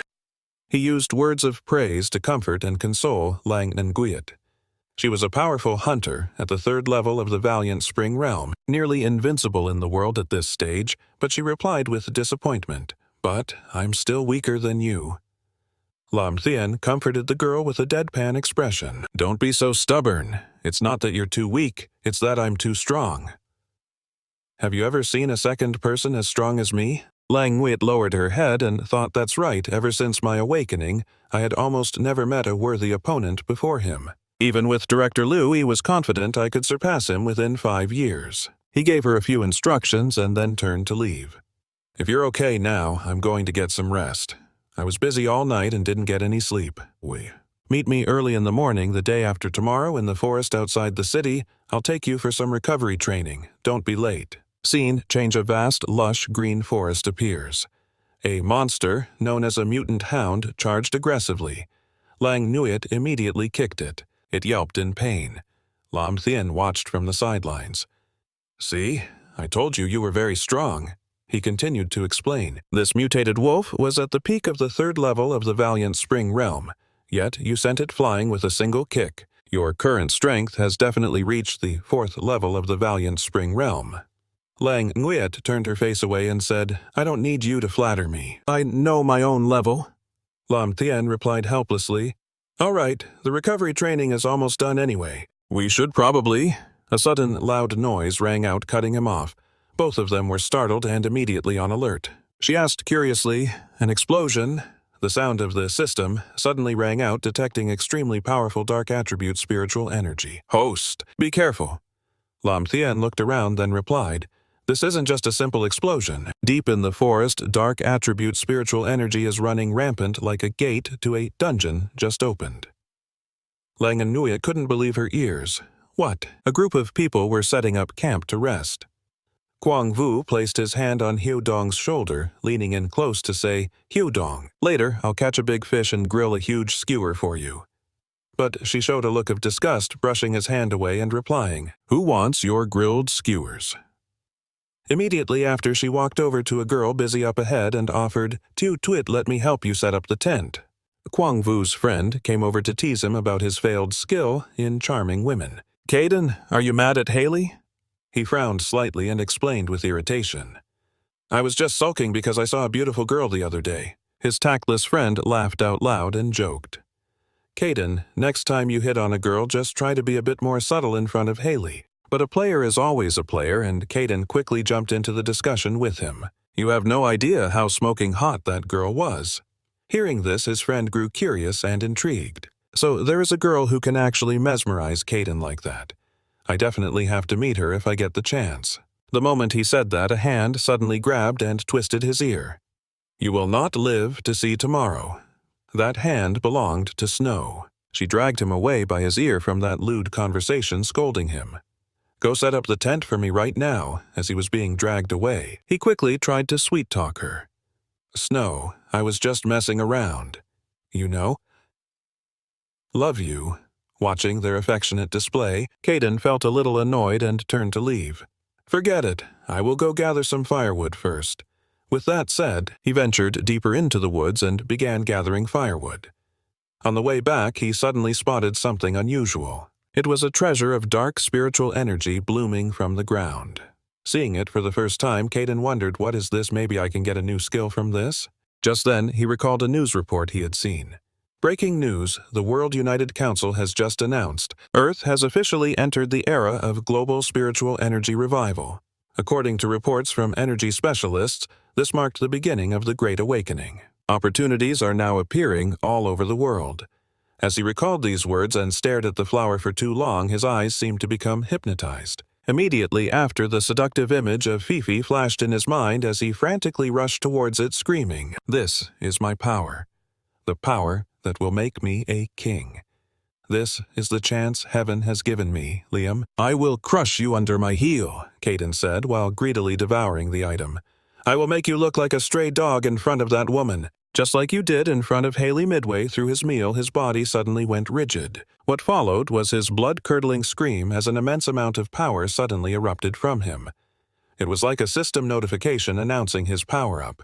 The surge of power caused Kaden's face to twist, veins bulging as he laughed maniacally with a grotesque smile. This is power. This feeling is incredible. Just as he was reveling in his newfound strength, a cry for help reached his ears. Help Haley's group was now surrounded by a pack of mutated wolves, a low-level monster type.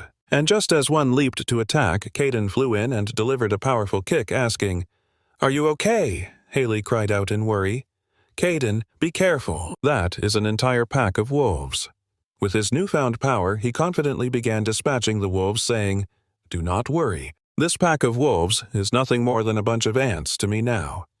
Seeing him like this, she wondered in shock, what is happening? How did Kaden suddenly get so powerful? Is this even a level of strength a normal person can achieve? It is like he cleared a high-rank dungeon by himself. While she was still stunned, a comment from Kaden's sleazy friend snapped her back to reality. "Holy crap! Kaden, you have become one of those so-called spiritual energy practitioners. The news has been talking about, right? An awakened hunter." Haley gasped in, "What? So this is a practitioner? I never imagined an awakened individual could possess such terrifying power. Maybe he can form his own guild now." Realizing this, she bit her lip, her mind scheming as she made a decision. "A man this powerful must belong to me, Haley. He will be my ticket through any gate." Meanwhile, in an extremely quiet part of the forest near a suspected gate, Lam Thien, leading the way, warned, "Be careful. We are getting closer to that source of dark attribute energy." Lan Nguyen nodded slightly in response to him. "I can feel it too." Suddenly, he sensed something unusual and cried out, "Wait a moment." He and she immediately leaped onto a nearby tree branch. The moment they jumped into the tree, a pack of mutated monster wolves appeared below. Seeing that the monster pack looked unusual, a puzzled Lan Nguyen wondered, what's going on? Did these mutated wolves escape from a dungeon? Among the wolves, one was injured, and a strange black smoke was emanating from its body. Seeing the wound, Lam Thien frowned slightly and muttered, "That's a wound caused by a dark attribute skill." Sensing the tense situation, she turned to him for his opinion. "Should we report this to Chief Lu at the guild?" His expression looked serious, as he considered carefully. "Let's investigate the specific situation first, otherwise Chief Lu will just send another hunter to handle it." Suddenly, he channeled power into his legs and leaped up. But before that, Lam Thien landed in front of the monster pack and said, "I made a promise to Commander Shen. I can't let you just rampage into the city like this." Immediately after, he raised his hand, gathered a massive amount of power to activate a skill, and shouted, "Die!"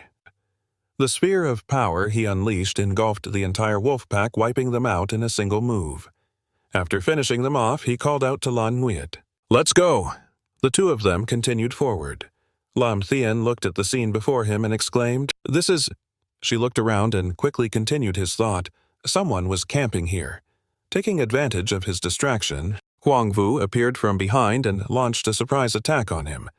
Fortunately, Lan Nguyen managed to activate a shield skill just in time to block the blow for him. Seeing her protect him, he felt a bit envious. This girl is pretty too, and a strong hunter just like the last one. Damn it, how does this Lam Thien kid know so many beautiful and powerful women? Huang Vu retracted his hand, stuffed it into his pocket, landed on the ground, and made an offer. "Hey, little lady, your combat skill is pretty impressive. Let me buy you a drink later." Lan Nguyen looked at him defensively and questioned, "Who are you? Why did you attack Lam Thien?" He answered frankly without hiding anything. Because I have a grudge against him, so I have to teach him a lesson. She retorted scornfully, not believing him. A lesson? If I hadn't noticed in time, he would have been in real danger. Your attack was more than just a simple lesson. As soon as she finished speaking, he immediately stepped forward with a dark expression and demanded, Confronting Vuang, you had an awakening after consuming that dark spiritual artifact, didn't you? Hearing this, Lan Nguyen's face paled as she exclaimed, What? He laughed boastfully and replied, That's right, I'm a powerful hunter now. Getting this confirmation from him, Lam Thien continued to question, You were the one who drove off that monster pack just now, weren't you? Doesn't the system warn you how many innocent people would die if that monster pack entered the city? Confronting Vuang didn't seem to care, and replied casually, I've had my awakening, I don't need to care about the lives of that trash. Hearing his contemptuous words, Lan Nguyen said angrily, You? Lam Thien calmly stopped her from confronting him further. There's no need to talk to him anymore. What he needs now is a fist, not another lesson. Seeing your confidence, he laughed heartily. Excellent, Lin Tian, you're finally acting like a real hunter and not some coward. Let me show you the power of a true awakened one. Kang Yu's power erupted, growing more and more intense after his recent awakening. His crazed laughter echoed throughout the forest. Lin Tian also got into a ready stance, releasing his own power, preparing to face him. He observed this massive power, silently assessing that this level of energy was probably equivalent to a second-stage hunter. It's amazing how in this world, after the spiritual energy returned and the first gate appeared, a single fruit from a dungeon can grant a person such. While he was still lost in thought, Kang Yu used his enhanced speed and a basic combat skill to lunge at him from behind. Lin Tian's reflexes were sharp, and he easily blocked the kick with his hand. Kang Yu, thrilled to face a worthy opponent, praised him. Not bad, looks like you have some strength of your own. Lin Tian returned a taunting gaze. Is this the full extent of your power, being underestimated like that? Enraged him. You're asking to die, he roared. He then unleashed a continuous barrage of punches at Lin Tian, but every single one was parried. Kang Yu kept punching in a rage, yelling, How can this be? How can you possibly take all of my attacks? You are too weak, Kang Yu, Lin Tian stated calmly. Lin Tian prepared to counterattack with a disdainful sneer. If you weren't, an awakened hunter facing me would be like a bug facing a boot. As he spoke, he landed a single punch squarely on Kang Yu's face. And since you are a hunter, facing me is like a speck of dust against the endless sky. He was sent crashing to the ground by the punch, muttering in disbelief. How? How can this be? Showdown and the others cried out in alarm when they saw him defeated. Kang Yu, are you all right? At that moment, Xiaotong's confidence wavered as she wondered, when did Lin Tian become this powerful, strong enough to beat Kang Yu?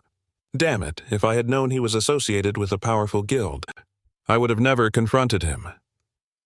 After taking down his opponent, Lin Tian landed beside Lang Yue and told her to take everyone back for a thorough interrogation, to see if anyone else has had a similar lucky encounter with a rare monster or item.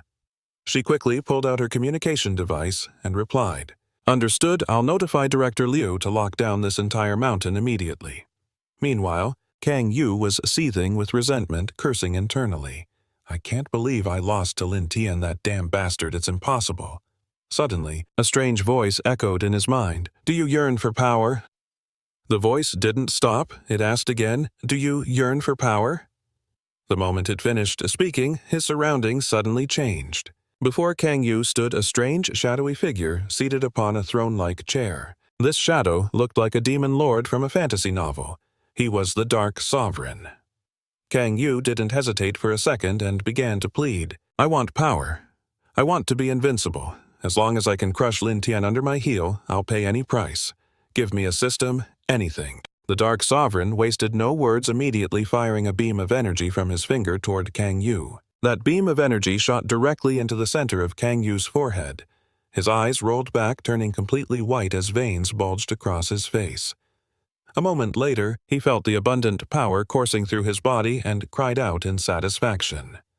Power. This is the kind of power I wanted. This feeling is incredible. Back in the real world, an oblivious Lang Yue walked over to them and said, Okay, you all will come with me to the Hunter Guild for a full explanation. Just as she finished speaking, Kang Vu began to unleash the new power he had just received through his awakening. Liam Thien rushed over to shield her, shouting loudly, Be careful! That immense dark power grew more intense, completely enveloping Kang Vu.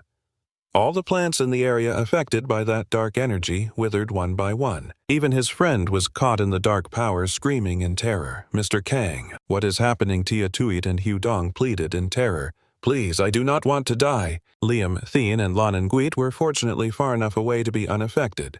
He watched the scene unfold with a grave expression. It seems Commander Shen was right after all. She was the only one panicking, not understanding the situation. What in the world is going on? The mass of dark energy surrounding Kang Vu floated into the air, emitting a strange voice. Finally, the Dark Monarch, a terrifying monster, emerged from within, and exclaimed with satisfaction, I have once again returned to this wonderful world. Seeing him, Lana Nuit was instantly on guard, a look of bewilderment on her face. What is this?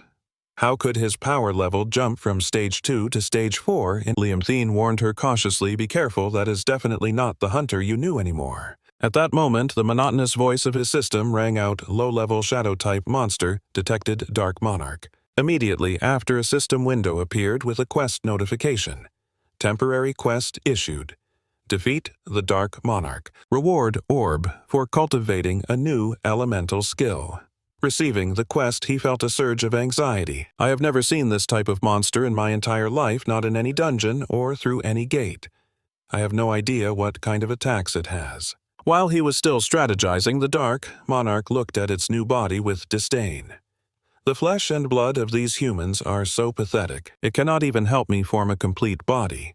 These two humans possess very strong mana. If I can just devour them, a large portion of my power will be restored. With that, it chose its prey and lunged forward. I will start by devouring the weaker girl first. The arrow it fired shot straight towards Lana Nguyen. Liam Thien's eyes immediately flashed with light. He leaped in front of her, destroying the arrow with a single powerful slash. Seeing his reaction, the Dark Monarch praised with some interest. Oh, not bad, young man. You managed to parry my attack so skillfully. He ignored the question and asked one of his own. What in the world are you? And where is Kang Vu? The creature replied with arrogant disdain. You are not worthy of knowing who I am. All you humans need to know is to either submit to me or die. Seeing its confidence, his expression gradually turned menacing. It seems if I do not teach you a lesson, you will not learn how to speak properly. Hearing Liam Thien's words, the Dark Monarch burst out laughing as if it had just heard the funniest joke. What an amusing human to think you could actually teach me a lesson. Without another word, it activated a dark space skill to initiate the fight. I will let you experience ultimate darkness and see how terrifying it is. Lana Nguyen cried out in panic. Liam Thien, she hurriedly ran towards the spatial sphere that was imprisoning him. Reaching the dark space, she immediately used her power to attack it. The beam of power focused on a single point of the sphere, trying to shatter it and free him. However, it had absolutely no effect. The Dark Monarch watched her, sneering at her useless efforts. With that level of attack skill, it would never break through. Stop resisting, and let me devour you obediently. Suddenly, right where Leng Yue had struck, a powerful hand emerged from the newly formed tear. Seeing that arm, the Dark Monarch's eyes widened in utter shock. Immediately after, continuous slashes appeared across the dark space like a true hunter striking from the shadows. Then, a tearing sound echoed. The dark space was shattered, and Lin Tian emerged from within completely unharmed, taunting him. Is that all you've got? Although the dark space was broken, the powerful monster didn't flinch, calling him a fool. Do you think that just by breaking the seal you can fight me after your recent awakening? Leng Yue rushed over and hastily suggested, Lin Tian, let's face him together, but he immediately rejected her offer. No need, you just stay here and don't move. I want to test the full extent of my power granted by the system. Hearing this, Leng Yue was a bit stunned and confused. Full power, what does that mean? Without another word, he unleashed his full strength as an answer. This is what it means. Immediately, he charged straight towards the Dark Monarch to attack. Because his speed was too fast, the Monarch couldn't react in time, only able to watch as his hand reached out in front of its face. Then, a colossal beam of power like an ancient pillar shot straight at the Dark Monarch. Following this beam of light was a massive explosion that shook the very ground. The Dark Monarch. A beast worthy of a high-rank gate lay in the rubble after the explosion, crying out in disbelief. I was actually pinned down by a weak human. Lin Tian glanced at it with a deadly look and asked, "Scared yet?" His words enraged the monarch, who charged forward with all its might, roaring, "Insolent human, you dare to look down on me. You're courting death." It launched an attack towards him, screaming, "Die!" Lin Tian showed no sign of dodging, watching the blow approach. Just as it got closer, he used one hand to unleash a power of lightning and fire to block it. Witnessing this, the Dark Monarch seemed to be in disbelief, grinding its teeth. Impossible. He blocked it without taking any damage at all. Seeing its expression, he taunted it with amusement. "Is that fear on your face now? It seems you can't even make me go all out. You're truly a disappointment for a dungeon boss." Just as he said it, recoiled slightly in fear. "This guy is no ordinary human. His strength is even greater than mine right now." With that thought, it quickly turned to find a way to escape. "No, I absolutely cannot die here. I must devour more humans, gain even greater power, and then I will kill him to get my revenge." Seeing it trying to flee, he narrowed his eyes, emitting a spark of lightning, and said, "Did I say you could leave?" As soon as he finished speaking, a massive amount of lightning instantly appeared, striking it directly. The Dark Monarch was hit by the storm like lightning and screamed in agony. It seemed unable to bear it any longer, transforming into a bat to flee, letting its body be disintegrated. Watching the bat fly away, he clicked his tongue and muttered, "To abandon most of your body just to survive." The battle ended. Seeing him land, Lang Yue quickly ran over to check on him. "Lin Tian, are you okay?" He was completely unscathed and replied, "I'm fine, but a part of that dark monster managed to escape.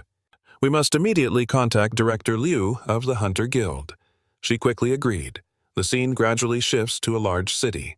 Beneath an ominous sky, the weather forecast droned on. "Due to a cold air mass, our city will experience heavy rain this afternoon.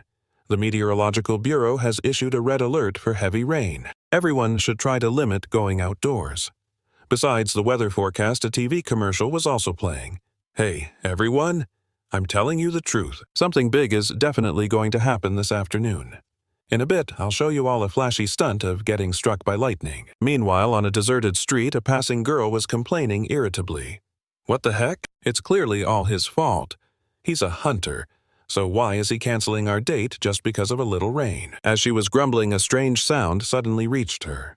The frightened passerby spun around and shouted, "Who's there?" Only then did she realize she was lost, looking around in confusion. "Hey, where am I?" Seizing the opportunity, a dark monster immediately lunged toward her. Just as it closed in to attack her, a lightning skill shot out from nowhere, annihilating the dark monster. A familiar voice followed immediately after. "Didn't you hear the news today?" Liam asked coolly, observing the swarm of dark creatures in the sky as he advised the passerby. "Go home immediately. It's too dangerous outside now. The whole area is like a dungeon break. Don't come out until it's clear." But she didn't seem to hear him, captivated by his handsome face. So handsome, so handsome. Ignoring her, he reached into his pocket, took out his phone, and made a call. Liam put the phone to his ear and asked the person on the other end. "Luna, what's the situation?" The woman on the other end, his guild partner, replied. "That escaped monster is harder to deal with than we thought. That dark monster seems to have split itself into countless bats, and they've begun to attack people throughout the city indiscriminately. These small bats rely on devouring the spiritual energy within humans to continuously evolve, as if guided by some twisted system. Among the bats that have been eliminated, some were found to have reached a power level equivalent to a second stage awakening, and their devouring hasn't stopped." Hearing her report, he became slightly more serious, thinking to himself, "It seems these bats want to turn the entire city's population into an energy source for their evolution. If these bats all evolve to a Tier 3 power level and then merge back into that dark monster, I'm afraid even I will have trouble dealing with it. I must find a way to deal with them before something worse happens." High in the sky, there was one dark creature different from the rest of the Dark Monarch. He intently watched the city, completely enveloped by his hazy purple miasma. Only one thought occupied his mind. "I just need to consume everyone, and I can restore my power to its peak. At that time, I will definitely make that human pay the price. I must torture him horribly, make his life a living hell." Down on the ground, a convoy of vehicles was moving forward on the highway, a response fitting for a major gate breach. On those vehicles were army soldiers with modern weapons. At the same time, elsewhere a pair of nimble hands tapped furiously on a keyboard, creating a rapid clacking sound. On the computer screen, an information page appeared with a newly posted status. Help a giant. Monster bat is crashing into my window. Following that status was a flood of viral comments. Is this the apocalypse? I saw a monster with my own eyes? A mutated bat that sucked someone completely dry? I just saw a giant hunter save someone's life, but now there's something banging on my security door. I'm too scared to look. If that handsome guy comes to rescue me, I swear I'll marry him on the spot. I'm so sick of all this panic posting online. With a single click, a mass deletion was executed.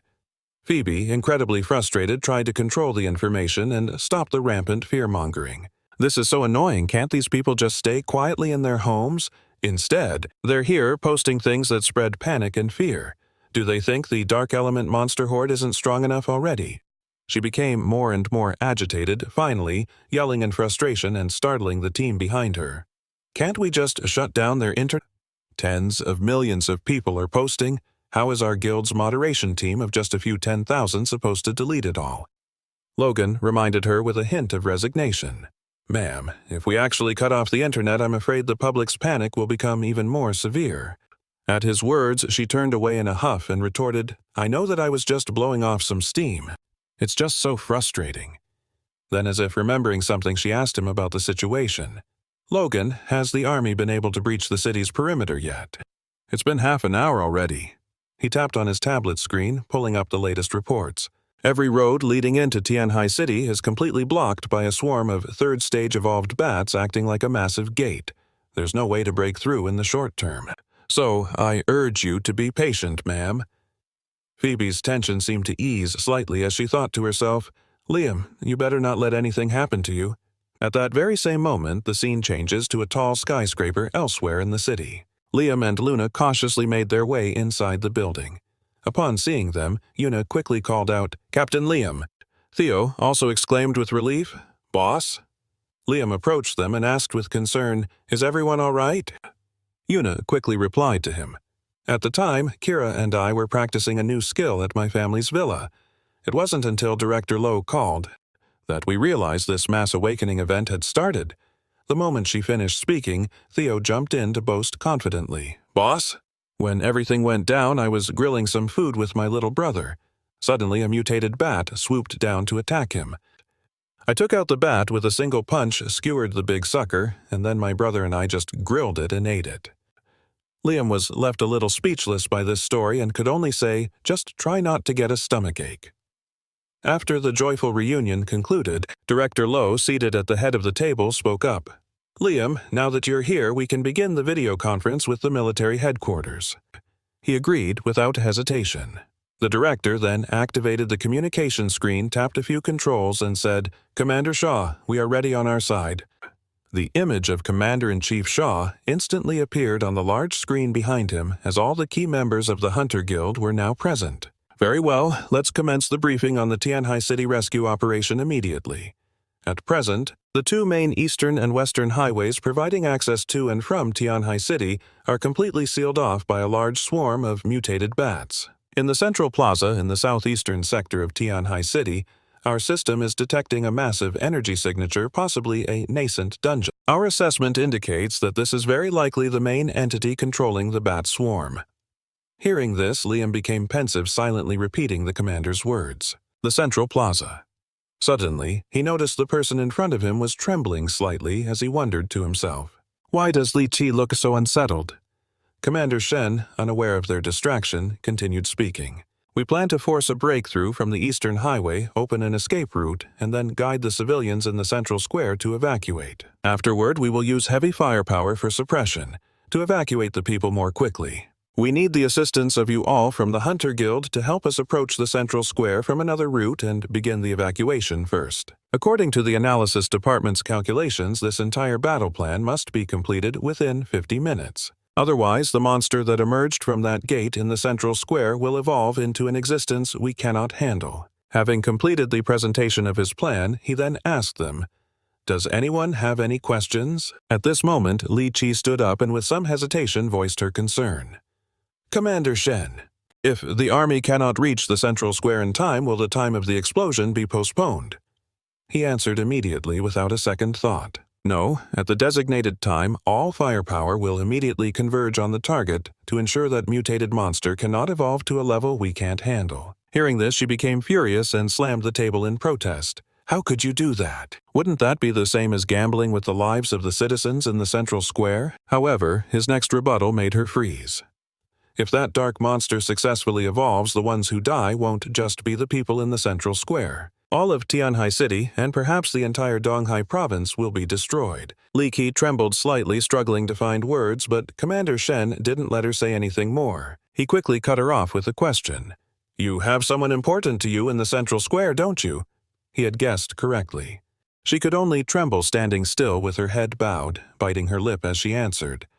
My family lives in the residential area near the central square. Hearing the answer from her lips, the entire space instantly fell silent. Uting carefully helped Li Qi sit down to calm her. Qi, don't worry, I will definitely help you rescue your family. Captain Lin gave me special training a few days ago. My unique skill underwent an awakening. My power has grown much stronger. Tianfeng also stood up and declared with great conviction, That's right. I'll call my buddies right now and tell them to drive over here. Commander Shen reluctantly gave an order, Miss Li Qi. If that's the case, I'm afraid I can only ask you to withdraw from this operation. Being asked by him to withdraw, she cried out in shock and unwillingness. Why, he bluntly criticized her without any hesitation. A hunter who is governed by emotions will certainly affect the efficiency of completing the mission. You dare say that when you get to the central square, the first thing you think of won't be your parents, Director Liu. To ensure the mission's success, please reconfirm the personnel arrangements. While Liu Ying hesitated with some difficulty this time, someone suddenly spoke up to stop him. Wait, the person who had just spoken was Lin Tian, and he retorted without reservation. Commander Shen, your plan has a fatal flaw in its entire strategic system. Sensing his ill intentions, the commander was a little annoyed. What is it? He raised his hand and gently shook his finger to make a point. Your bombs are completely incapable of dealing any damage to that monster. It's like a boss from a high-level dungeon. Hearing this, Liu Ying and the others in the room exclaimed in surprise. What being targeted by him, Commander Shen frowned slightly and asked, How do you know about this? Lin Tian smirked a boastful and arrogant smile on his face. Because not long ago, I was the one who severely injured that monster. Shensi Li, I don't think your plan is feasible. Let's go with my plan instead. He asked cautiously, a bit curious. What is your plan? He put his hands in his pockets, slowly standing up to outline his strategy. Have your people bring in the weapon I told you about a few days ago. I'll slay that dark elemental monster. What do you think? At that moment, a young woman stood before a pitch-black tunnel leading into the city center. The watch on her wrist ticked away. It was now 12 o'clock, and she was awaiting orders from the command center. Fei Fei tightened the strap of the case on her back, leading Zheng Yi and the armed soldiers as they prepared to charge into the tunnel. For the people of Tianhai City, I must get this into Lin Tian's hands. Just then, an order came through her earpiece.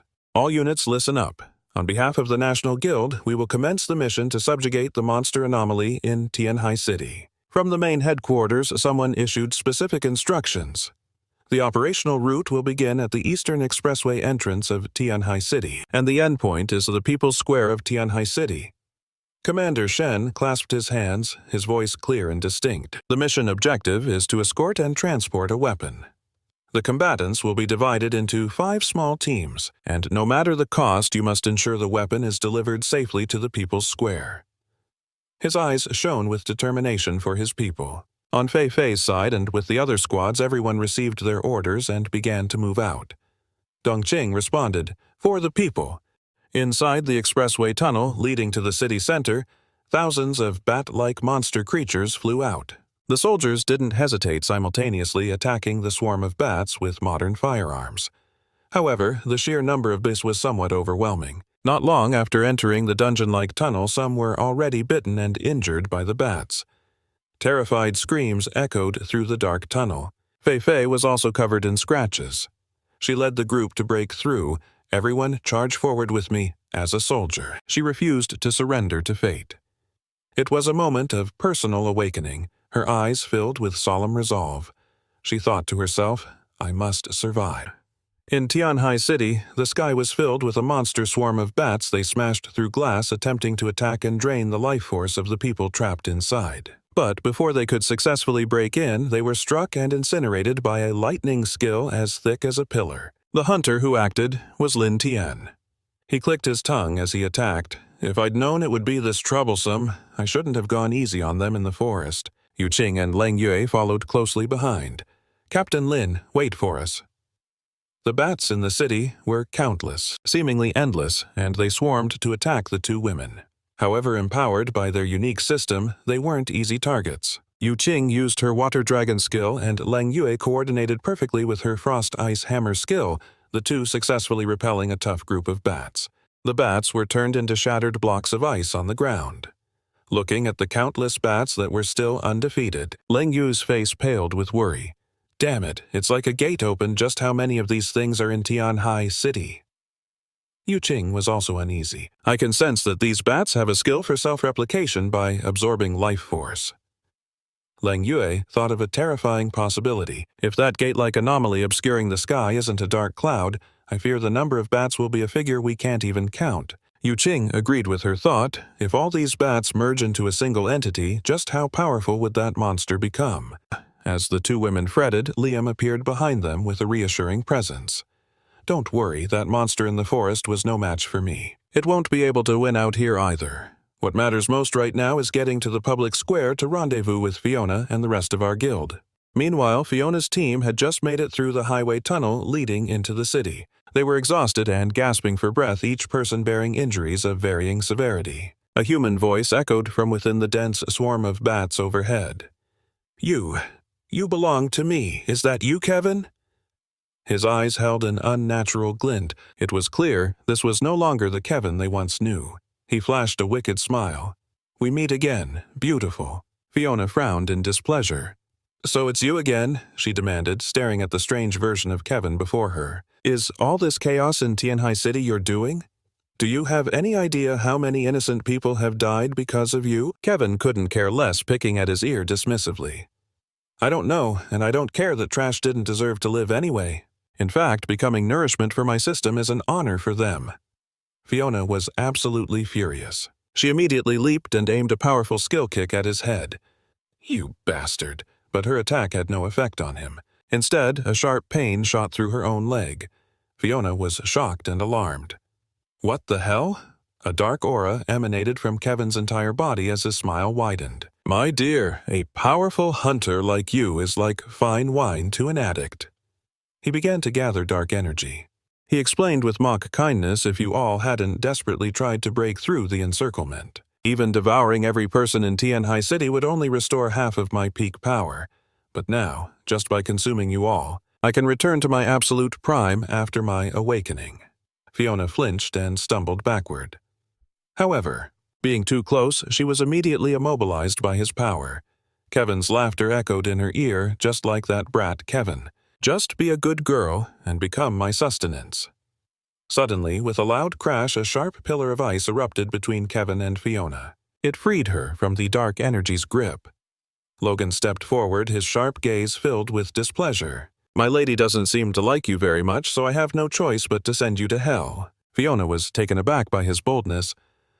Kevin's dark aura intensified as he sized up Logan with amusement. A fourth-tier fusion spring realm. No, your energy concentration has already reached the 5th tier. He grew excited. Just by consuming you, I can not only return to my peak, but evolve to an even higher level of power. Logan turned to instruct Fiona. Lady Fiona, take the others and meet up with Liam. Leave this gate situation to me. She knew staying would only get in his way, so she complied and led the others away, calling back a final warning. You be careful. Seeing his pretty prize escape right before his eyes, Kevin gave chase in frustration. Where do you think you're going? But Logan had already erected an ice wall to block his path. Logan's expression hardened, annoyance glinting in his eyes. You're not going anywhere either.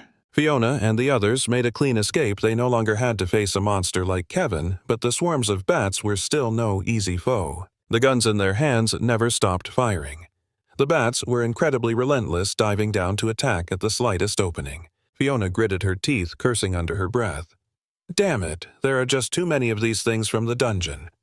As she kept firing, she suddenly noticed something. Damn it. These bat-like monster creatures have evolved again. Normal bullets can't even scratch them anymore. The group fought and fled, and Fei Fei was racked with anxiety. She wondered if she could truly deliver the package in time. Even if she made it, could Lin Tian and the others successfully reach the main building? She gritted her teeth with resolve. No, she had to stop thinking like that. They would definitely make it. Her faith could not waver. As Fei Fei desperately tried to break through the encirclement, a monster chased her from behind. It opened its gaping maw, revealing resuscitation fangs. It was about to enjoy a delicious meal. But before it could reach its target, it was vaporized by countless bolts of lightning, the smell of blood filling the air. Lin Tian appeared. With lightning crackling around him, he looked incredibly cool. He had finally found them. Fei Fei looked at him with relief. Lin Tian reached out and patted her head, his voice soothing and comforting. "It's all right, I'm here now. You don't have to be afraid anymore." "Did you bring it?" Fei Fei unslung the box from her back and handed it to him. "This is what he told me to bring." "This thing is so heavy. What in the world is it?" Holding the box, Lin Tian was surprised she didn't know its contents. "Didn't Commander Shen tell you?" Fei Fei replied. "No, my grandfather just said it was a very powerful weapon." "I'm not sure what it is specifically." Lin Tian opened the box and pulled out a blood-red sword, its razor-sharp edge glinting with a cold light. Seeing the melee weapon, Fei Fei was puzzled. "A sword? Does this really have any stopping power?" Lin Tian was very pleased with the blade in his hand. "Of course it does. I'll show you the destructive power of this new skill I have right now." A man of his word, he immediately yelled out to Zheng Yi, "Hey, grandnephew, get out of the way. Your granduncle is here to help." Hearing this, Zheng Yi immediately gave the order. "Everyone, split up. My godfather is about to make his move."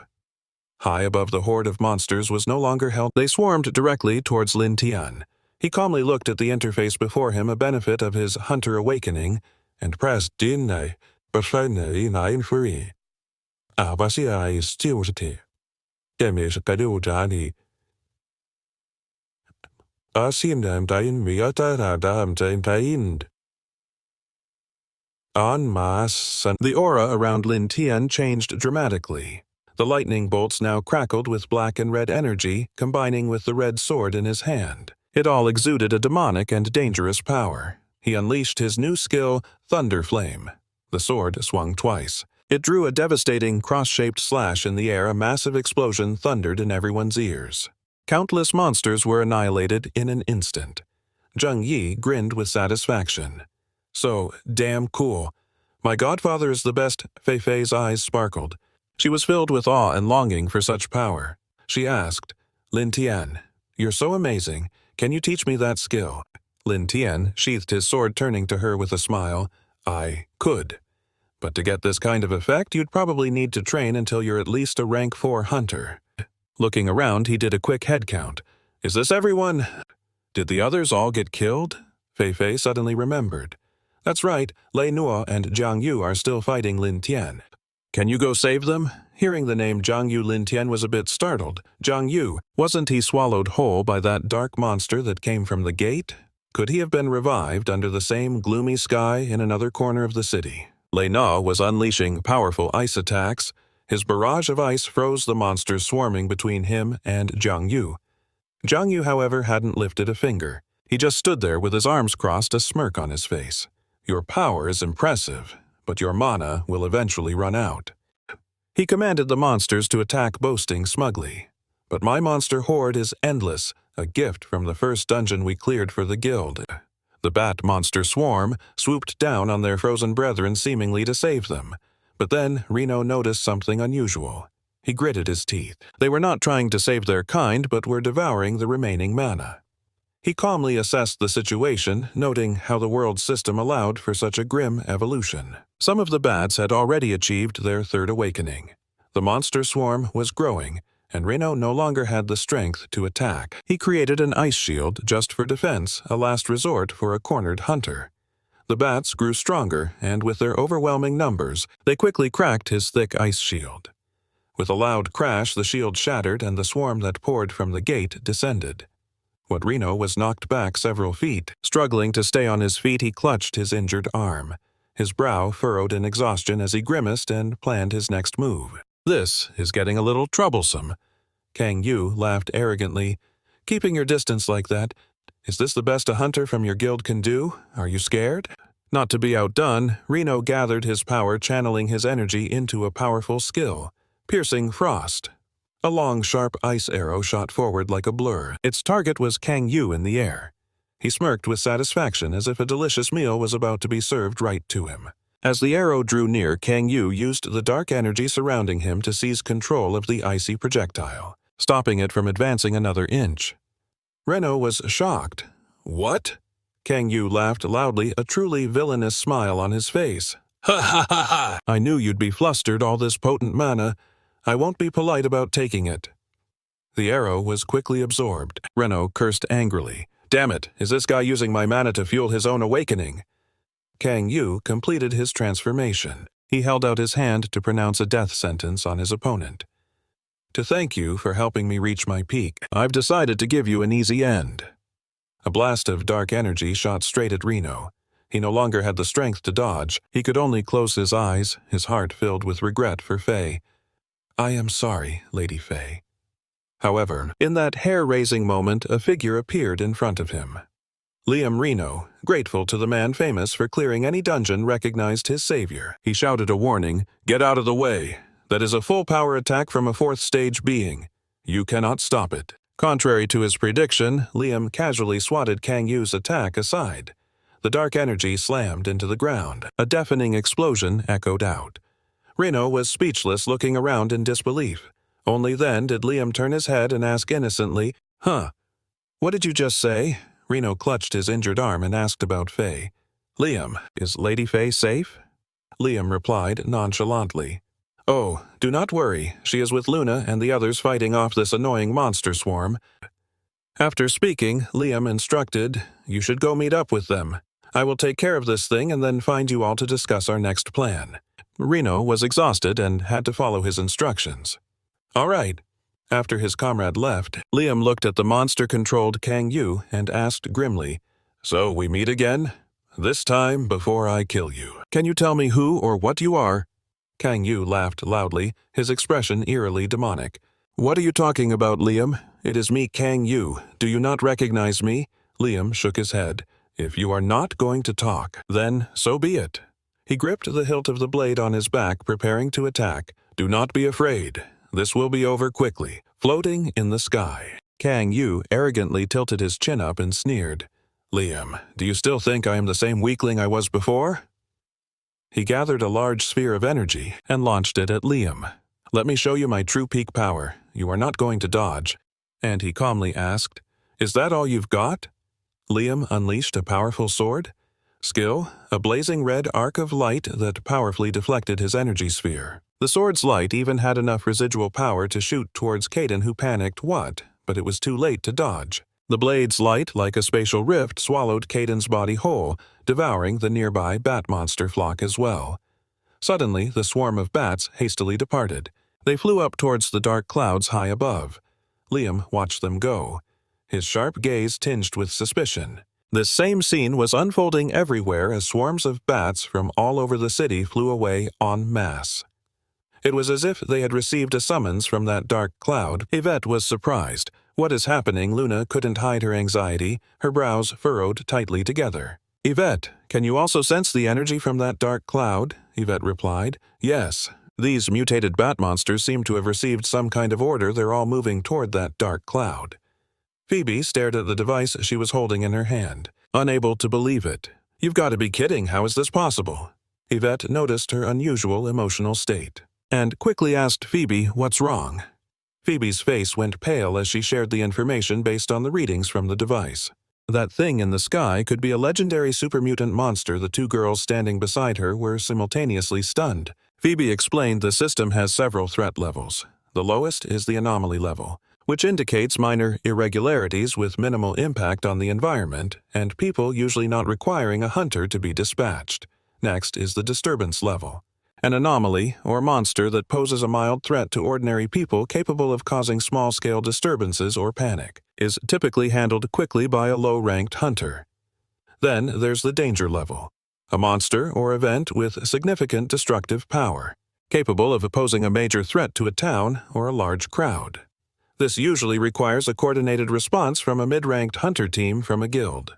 A super mutant is a monster of an even higher threat level possessing immense destructive power, much like a dungeon boss. Capable of devastating a small city, it typically requires multiple mid- and high-ranked hunters to team up against it. The calamity level includes entities with extreme destructive power capable of threatening the safety of an entire major city, causing severe casualties and massive property damage.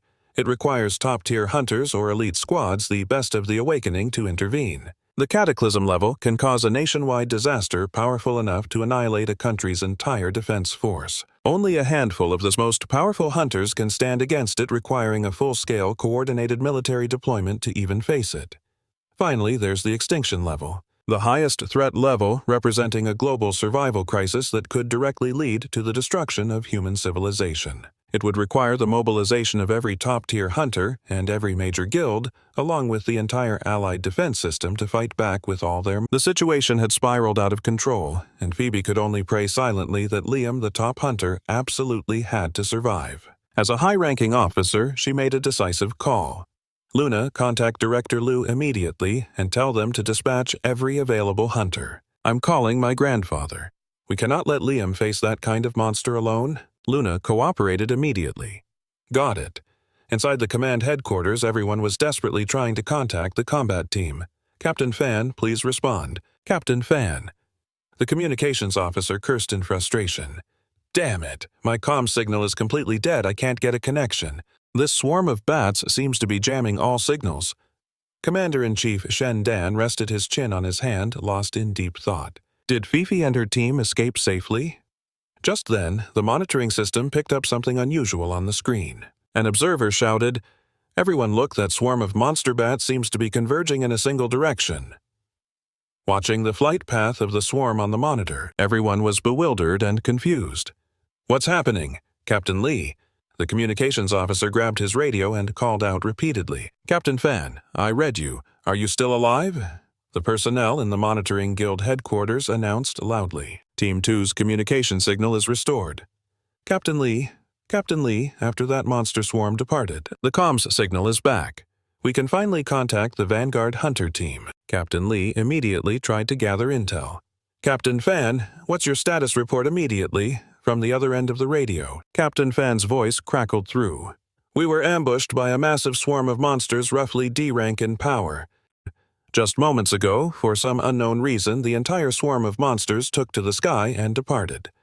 Another agent received a similar report, and immediately reported up. Commander Shen, the 2nd and 3rd Hunter Squads experienced the exact same thing. Commander Shen's expression remained grim as he immediately ordered a casualty count. The staff responded, "Yes, sir." Just then, Commander Shen's aide rushed in with a radio. "Commander, it's a communication signal from your granddaughter." Shen grabbed the radio, concerned for Fifi. Fifi's urgent, panicked voice came through the speaker. "Grandpa, this is bad. A super mutant monster, a product of a terrifying awakening, is about to emerge in Sky Sea City." The soldiers in the command room were filled with dread at the news. To prevent misinformation from causing unnecessary panic, Commander Shen's face hardened and his voice became stern. "Vice Commander Shen Fifi, what nonsense are you talking about?" Hearing her grandfather use her full title and name, Fifi also became serious and reported formally. "Commander Shen, I'm not speaking nonsense. That monster swarm left the area around Sky Sea City to offer up all the mana they'd consumed to the super mutant monster at the center of that dark cloud, fueling its ultimate skill." The first soldier was horrified, stammering, "It's over. Sky Sea City is done for, and so are we." The second soldier asked anxiously, "Is there really nothing we can do?" The third soldier clutched his head in despair. "A super mutant monster requires at least an S-rank hunter to even stand a chance." Commander Shen repeated Fifi's words, his voice trembling. "A super mutant monster." He was torn, his lips pressed into a thin line as he ground his teeth. Finally, he made his decision. Commander Shen covered his face, his voice trembling. "Fifi, I am so sorry, but I cannot allow the entire nation to be put at risk. I hope you won't hate me for this. I truly have no other choice."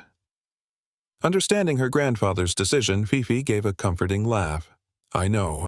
I understand. I won't blame you. After disconnecting the call with Fifi, Commander Shen stood up to issue his command. All units begin preparations for a Scorched Earth protocol. We must contain the super mutant monster inside the Sky Sea City gate at any cost. He then roared, communicating the mission's most critical objective to everyone present. We absolutely cannot let this disaster spread beyond that dungeon to other cities. The aide was horrified and tried to intervene. Commander, please calm down. At least let us rescue your granddaughter first. However, Shen immediately rebuked him. In this room, there are only officers and soldiers. There is no room for family. Our sacrifice is to ensure that those we protect never have to experience such pain. Then he turned to everyone. Let all units prepare on my command. Just then, the radio crackled to life.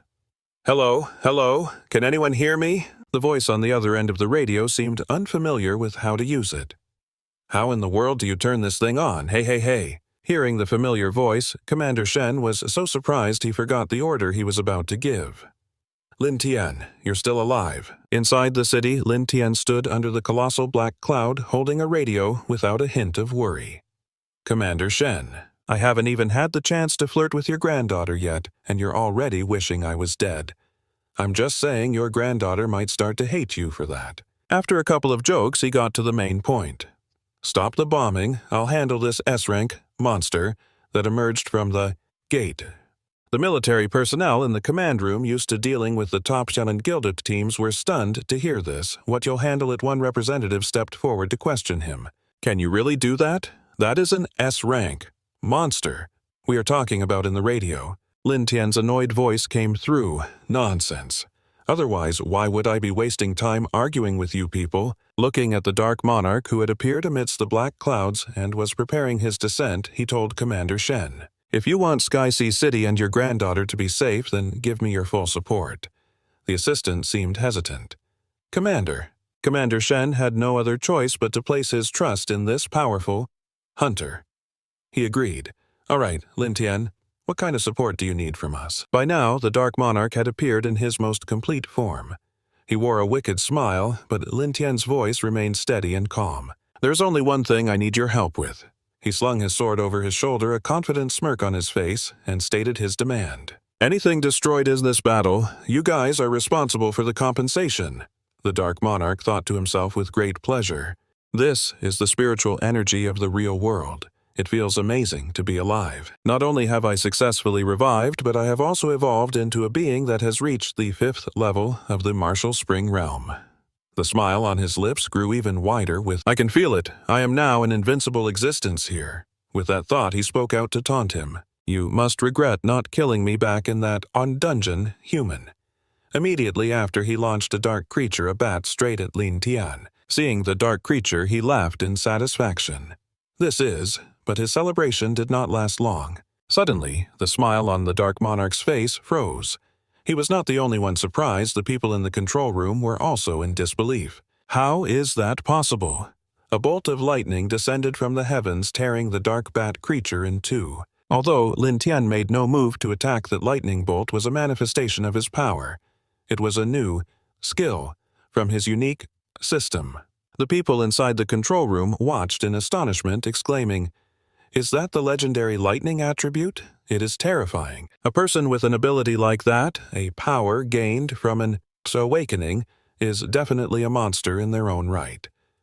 Commander Shen stroked his chin, watching his every move and praising him silently. Kid, it seems you really have not disappointed me. At that moment, down on the ground, a bustling crowd was swarming onto the evacuation vehicles. Everyone, please do not panic. The city buses are arriving in sequence. Please do not push. A bolt of lightning from Lin Tian's position shot straight into the sky, illuminating the entire area and attracting the attention of all the citizens. Seeing this, a person in the crowd immediately shouted, Everyone, look over there. Is some powerful hunter undergoing a tribulation? They all chattered excitedly. A lightning strike that massive is something I've never seen in my entire life. It has to be an expert's awakening. That's definitely the 9 heavens thunder tribulation. Uting, who was on a mission, saw it and quickly spoke to the person beside her. Sister Lang Yue, That must be Captain Lian's power. She frowned slightly, squinting to focus on the pillar of lightning, and thought to herself, Lian Tian's power is truly terrifying. I thought reaching the 4th stage of the Spring Fountain realm meant I could catch up to him, but now I see I'm just a joke in comparison. It's like his system is on another level. Meanwhile, elsewhere, Fei Fei was a little annoyed by the tight security from the soldiers, but couldn't help but feel proud. Lin Tian as expected of the man I chose. Back at the battle, a dark figure slowly descended from the sky toward the Dark Sovereign monster. Lian Tian pointed his sword at him and declared, "It's my turn now." He was horrified, hastily firing a beam of energy at him in an attempt to stop him. However, that beam of energy was easily deflected by the blade of his sword. Following that, Lian Tian unleashed a powerful skill, the Thunder Flame Sword. Art's glacial mountain slash directly at him. The Dark Sovereign panicked as the attack hurtled toward him, quickly raising a hand to summon a magic circle as a shield, but it was utterly useless, shattering in less than 1 second. The Dark Sovereign took the full force of the blow, screaming in astonishment. What after the attack passed, he was already heavily wounded. Enraged, he sprouted dark tendrils from his back that lunged at Lian Tian, cursing, "You bastard!" Lian Tian moved with fluid grace, dodging all of his attacks. The Sovereign grew even more furious, screaming uncontrollably. "Damn it! If it weren't for that sword, you would have been dead long ago." Hearing this, Lian Tian taunted him further. "Oh, really? Looks like you're bleeding quite a bit right here." And the Dark Sovereign, completely enraged, launched his attack. "You're courting death." He fired a swirling beam of energy toward Lian Tian. He aimed directly for the spot between Lian Tian's eyes, the source of his defiant gaze. However, the energy beam struck and was instantly repelled. Seeing this, he was horrified and couldn't believe his eyes, exclaiming, "No, that's impossible. That was my full power attack at the peak of the 5th stage of the Spring Fountain realm. How could you be completely unharmed? Unless you've already reached the 6th stage of the Spring Fountain realm, or perhaps an even higher level." Hearing this, Lin Tian raised a hand to touch the spot on his forehead that was just hit, saying, "If this is the full extent of your power, then you can just die here." Seeing him prepare to attack again, the Dark Sovereign's brow furrowed as he calculated, "I can't die here. I must absorb more power from a gate or dungeon and evolve to become stronger." And once again, just like before, he turned to flee. "Just wait until I cultivate to the 6th stage of the Spring Fountain realm. No, the 7th stage. Then I'll come back and get my revenge on this brat." But things were different now.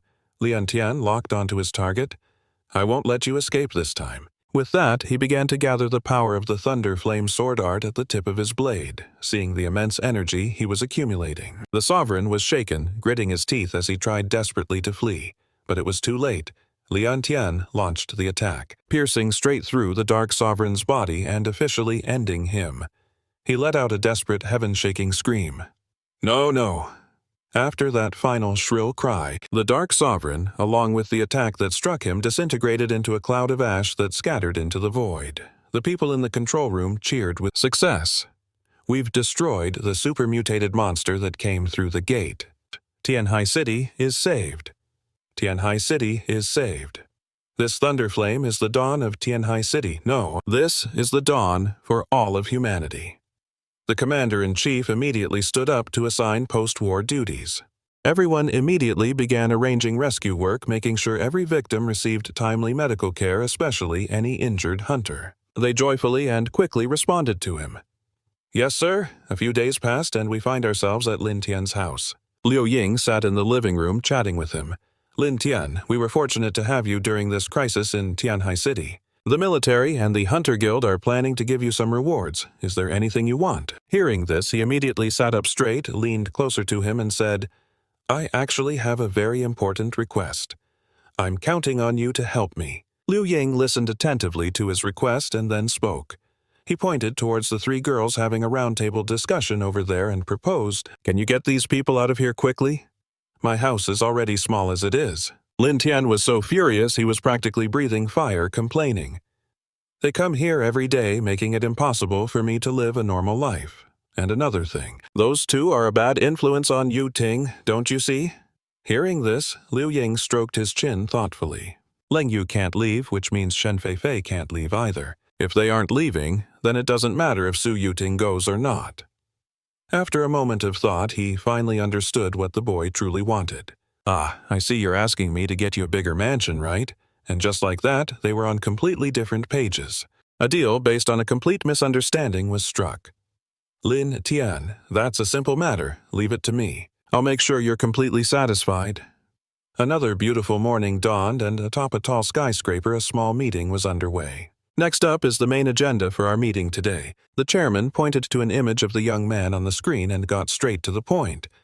Lin Tian performed a great service during the recent crisis in Tianhai City. What kind of reward should we give him?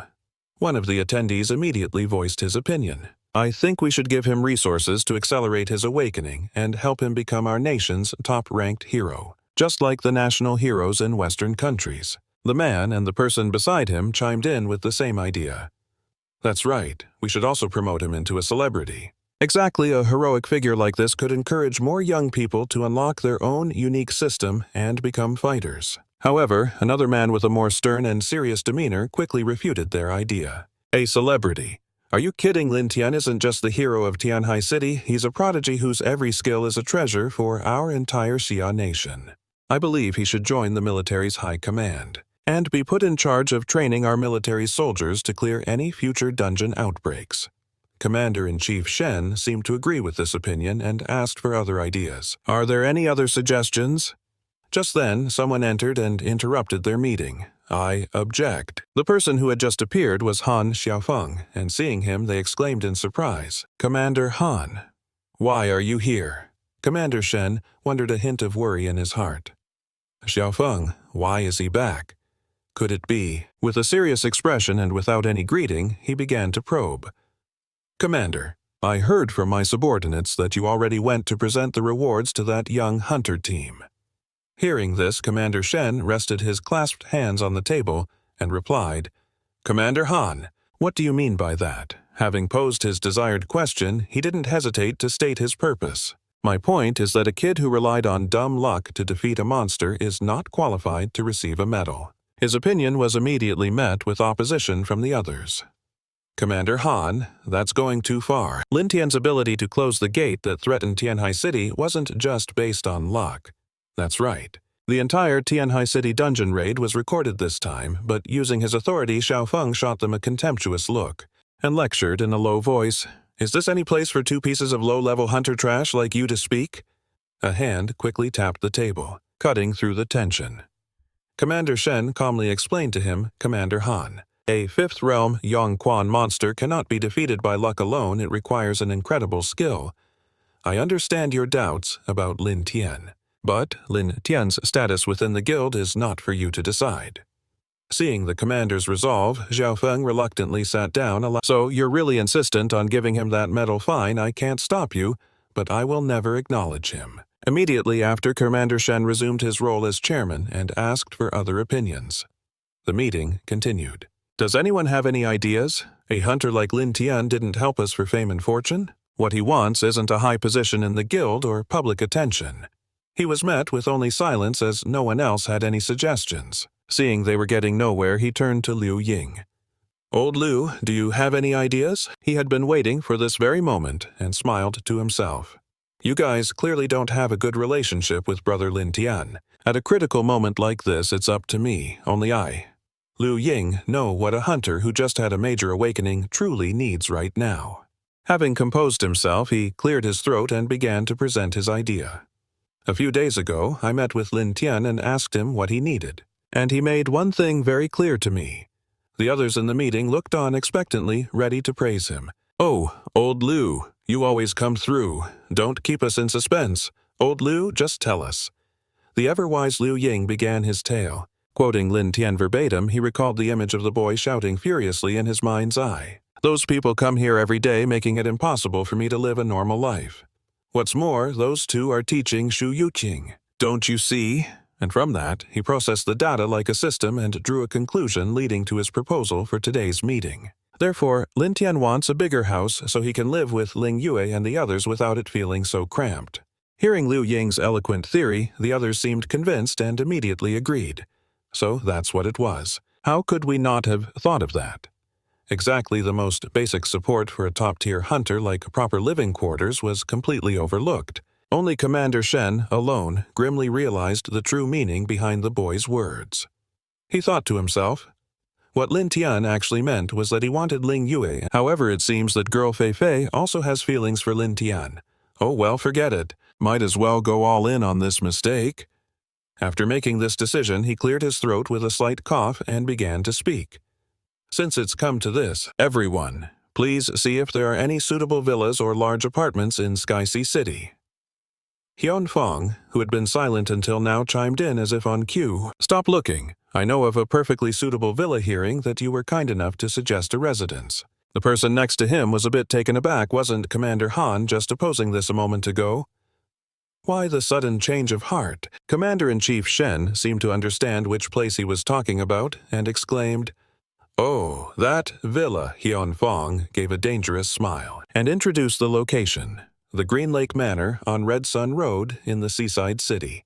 Upon hearing this name, the officials in the room looked bewildered.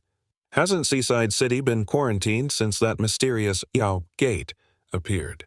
According to military documents, it has reached the 6th-tier Aqua Source realm. Right. Realizing Hyun Fong's intention, Liu Ying immediately spoke up to question him.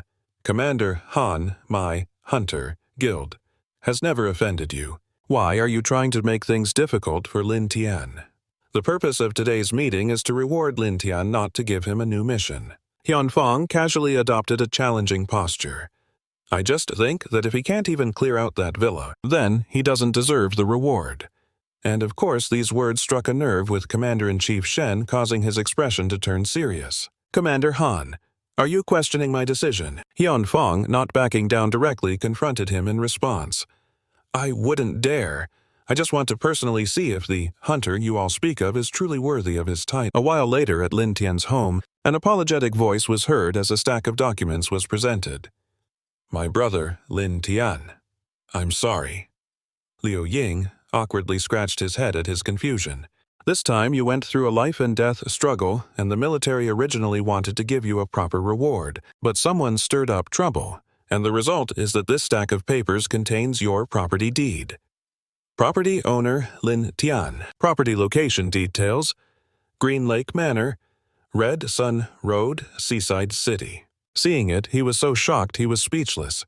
Holy crap, this place must be worth at least tens of millions of dollars. They're just giving this to me. Liu Ying saw him trembling silently and thinking he didn't want it quickly offered. Lin Tian, if you don't like it, I'll risk this old life of mine to get you a different one. However, before he could reach for it, he was stopped by a loud shout as Lin Tian pulled it back. Damn it, a house worth tens of millions isn't a matter of liking it or not. It's a question of whether I'm worthy. Without a second thought, he quickly shoved the papers into his shirt, deciding to take this house, seeing that he didn't raise any further issues and simply gave a reminder. Also, last month a mutated monster from the 6th-tier Aquasource realm appeared in Seaside City, and the center of its power is right inside this very villa, which has effectively become a high-risk dungeon. The military has prepared a tactical squad for you to ensure a successful subjugation. Lin Tian, relying on his unique O system, immediately showed a look of disdain. Why make it so complicated? I can go by myself. Liu Ying became a bit frantic and hurriedly explained to him, Lin Tian, I know your recent awakening allowed you to defeat a 5th-tier Aqua Source realm creature, but that mutated being in Seaside City is a 6th-tier Aqua Source realm. Don't be reckless. Although the 5th and 6th tiers are only one level apart, the power gap is immense, and not so. But that's a world of difference, so you absolutely can't let your guard down. You're still young now. So just patiently focus on honing your future skill.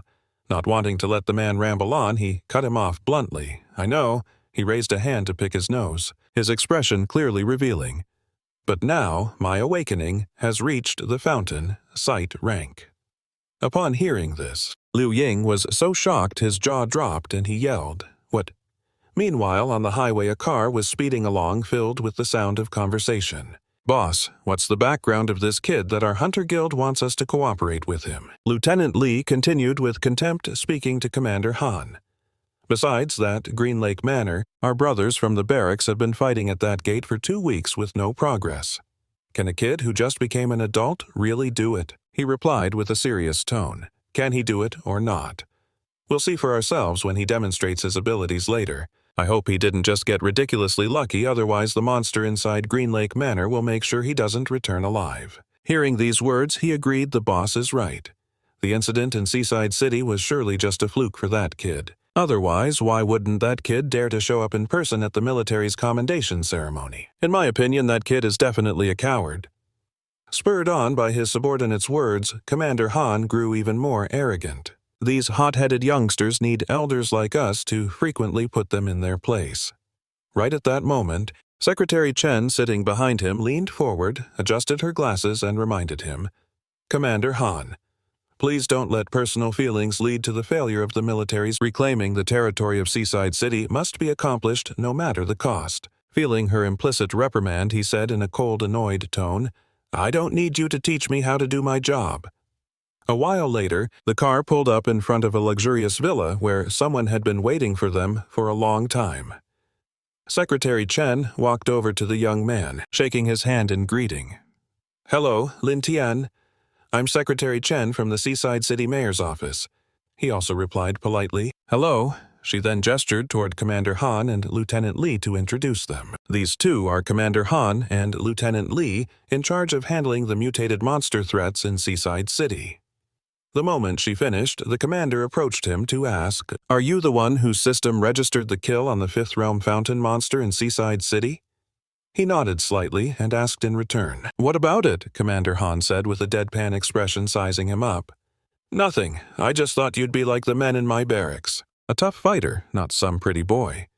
Seeing that the commander was looking down on him, Lin Tian retorted without hesitation. So what? Just because you're big and burly, you think the monster will show you mercy? Hearing him insult Commander Han, Lieutenant Li grew angry at him. The commander immediately cut in to prevent a conflict. Lin Tian, if all you're good for is running your mouth, then you probably won't make it out of this dungeon alive. Lin Tian shot back without flinching. Don't worry, I'm a very practical person. If I can fight, I absolutely won't waste time talking. If the two of you are afraid to die, you don't have to go in. Noticing the tense situation and that their war of words would continue if she didn't intervene. Secretary, all right, although I don't know whether you all get along or not, but I hope you can all agree on one thing. Once you enter the gate into Green Lake Manor, you must all help each other. Any objections? If no one speaks up, I'll take that as your silent agreement. Next, I'll explain the specifics of this dungeon mission. With that, she began to tell him what had happened at this mansion. After the Global Awakening event restored the world's spiritual energy, a powerful, dark attribute energy suddenly appeared inside the Green Lake Manor, which was then occupied by an unknown monster.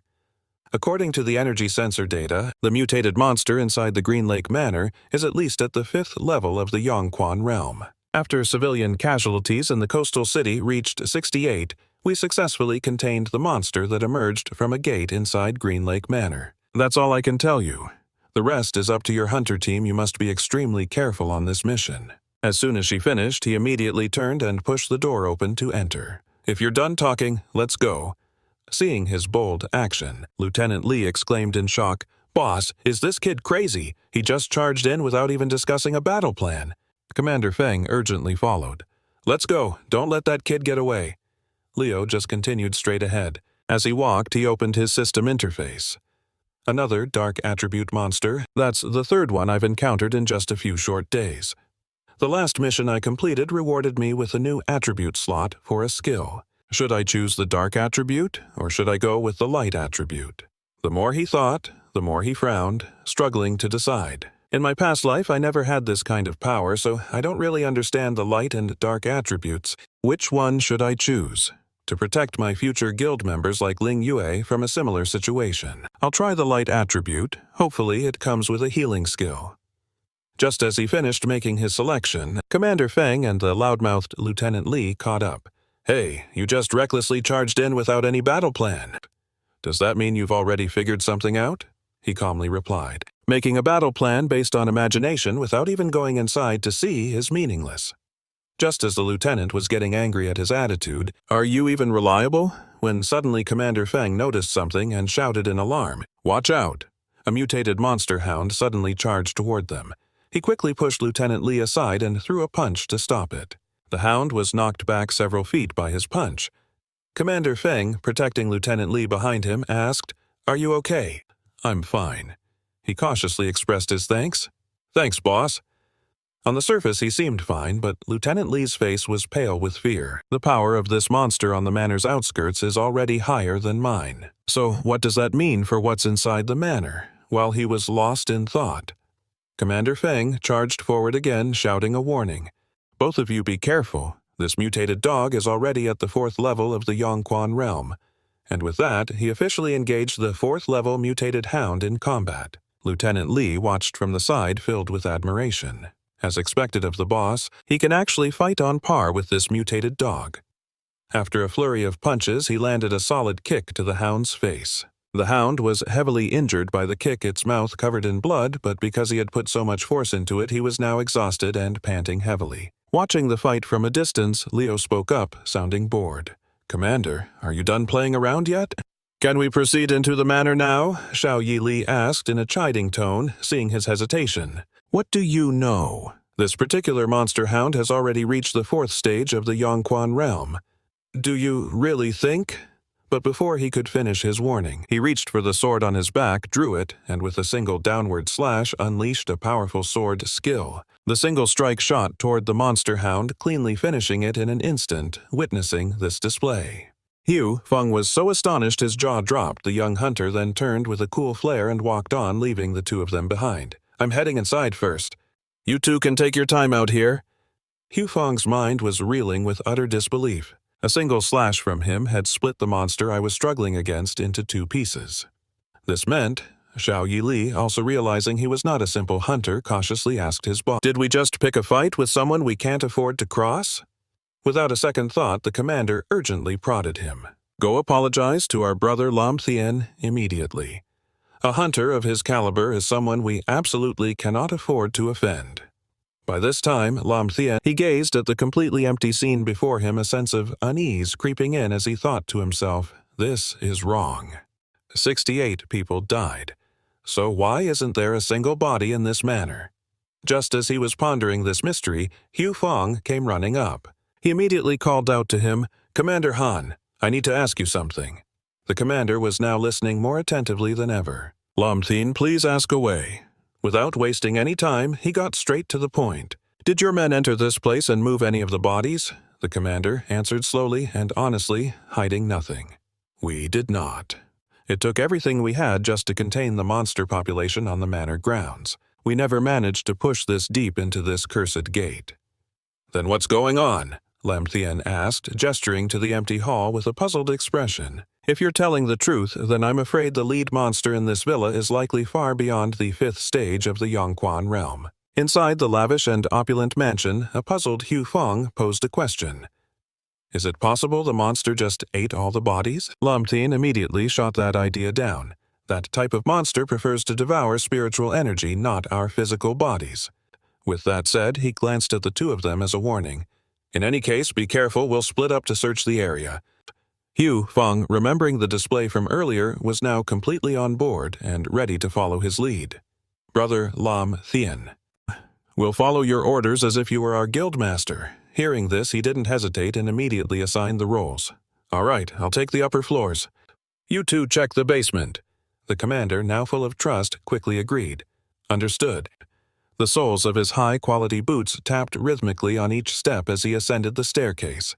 At the top, a long hallway stretched out before him. Lam Thien proceeded cautiously opening the door to each room he came across. He checked one room after another until he reached the large double doors at the very end of the hall.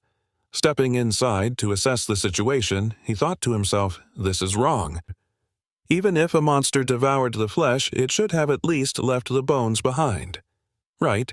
Let's see if this new light attribute skill I gained after my recent..." As he began to activate the light attribute spiritual energy skill, suddenly tendrils of shadow began to manifest around him, trying to reach out and make contact. They grew more numerous and dense, and thanks to that radiant energy he finally found something, and he called out with a grin, "Found it," at that very moment.